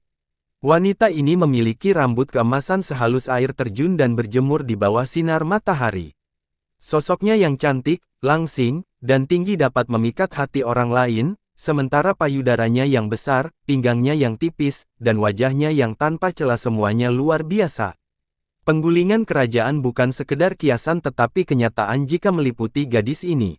Li Qiye terkekeh dan menatapnya, karena kamu sangat pintar, bisakah kamu menebak apa yang aku lakukan? Keindahan tertinggi ini adalah gadis misterius yang ditemui Li Qiye di Gunung Alpin. Dia memperhatikan tablet itu dengan cermat dan kemudian kembali ke Li Qiye untuk menjawab, pasti ada sesuatu yang tersembunyi di sini, tapi saya tidak tahu apa itu. Kamu memang mampu. Li Qiye mengangguk dan tersenyum, kamu sungguh luar biasa karena sudah mengetahui sebanyak itu. Kamu harus berhenti meremehkan orang. Gadis misterius itu juga orang yang sombong. Dia muncul dan berkata, saya akan mencobanya juga. Setelah itu, dia duduk dalam posisi merenung seperti Li Qiye dan mulai berkhotbah. Gadis ini memang tak terduga. Mantranya tetap sama dengan mantra Li Qiye. Jian Wushuang memiliki bakat yang sangat tinggi, tetapi bahkan dia tidak memiliki cara untuk menduplikasi mantranya setelah hanya mendengarkannya sekali.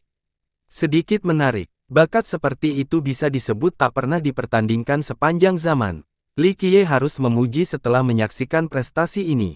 Namun, setelah gadis itu selesai membaca kitab sucinya, dia hanya bisa melihat ke arah Li Qiye, ini tidak masuk akal. Mantramu menciptakan rahang di dalam tablet, tapi aku tidak menerima respon yang sedikit pun.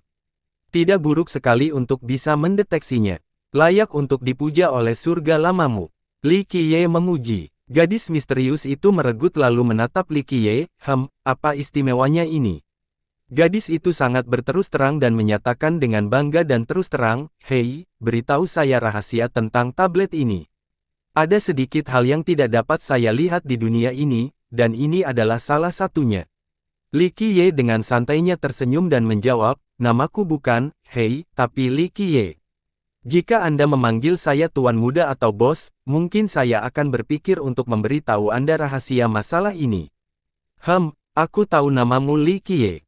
Gadis itu menatap Li Qiye dengan pesona yang tak terlukiskan. Dia merengut, "Apa masalahnya? Saya tidak peduli. Jangan pernah berpikir untuk memanggilmu Tuan Muda. Tapi kamu bisa memanggilku Nona Muda." Li Qiye hanya tersenyum dan tidak berkata apa-apa lagi. Dia berdiri untuk berjalan masuk ke dalam mansion.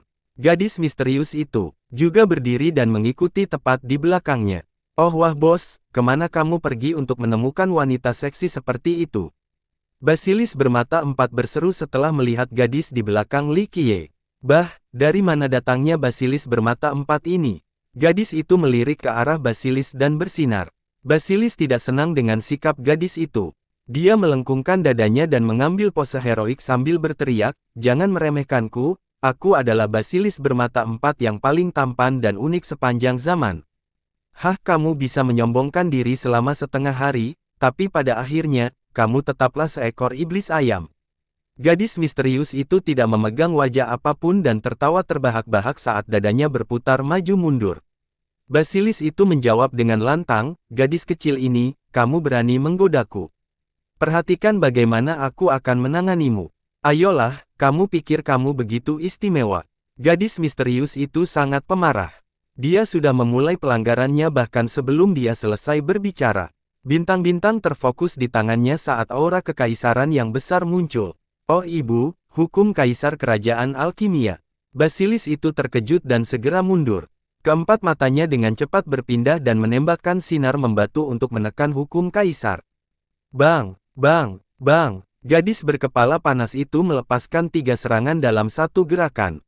Semuanya adalah hukum kaisar dari garis keturunan berbeda, kerajaan alkimia, klan Jian, dan klan Jianlong.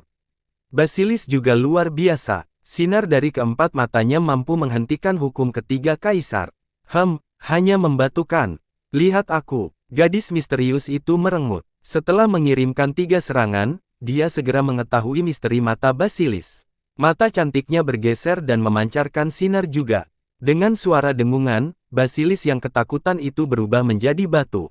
"Seperti yang saya katakan, tidak ada yang istimewa dari itu. Saya bisa mempelajari hal membatu semacam ini secara instan." Gadis misterius itu membersihkan tangannya sambil menyombongkan diri setelah serangan berhasil. Batu-batu di sekitar tubuh Basilis hancur. Dia tetaplah seorang Basilis pada akhirnya, jadi pembatu semacam ini tidak bisa menjebaknya. Kamu, apakah kamu manusia atau iblis?" Basilis itu harus mundur beberapa langkah sambil menatap gadis itu dengan ngeri. Meskipun banyak kultivator yang telah mencuri hukum kebajikan orang lain di dunia ini, sebagian besar dari mereka hanya berhasil mencuri lapisan terluarnya. Namun, sifat membatu suku Basilis mereka benar-benar berbeda karena itu adalah kemampuan bawaan, sesuatu yang tidak bisa dicuri orang lain.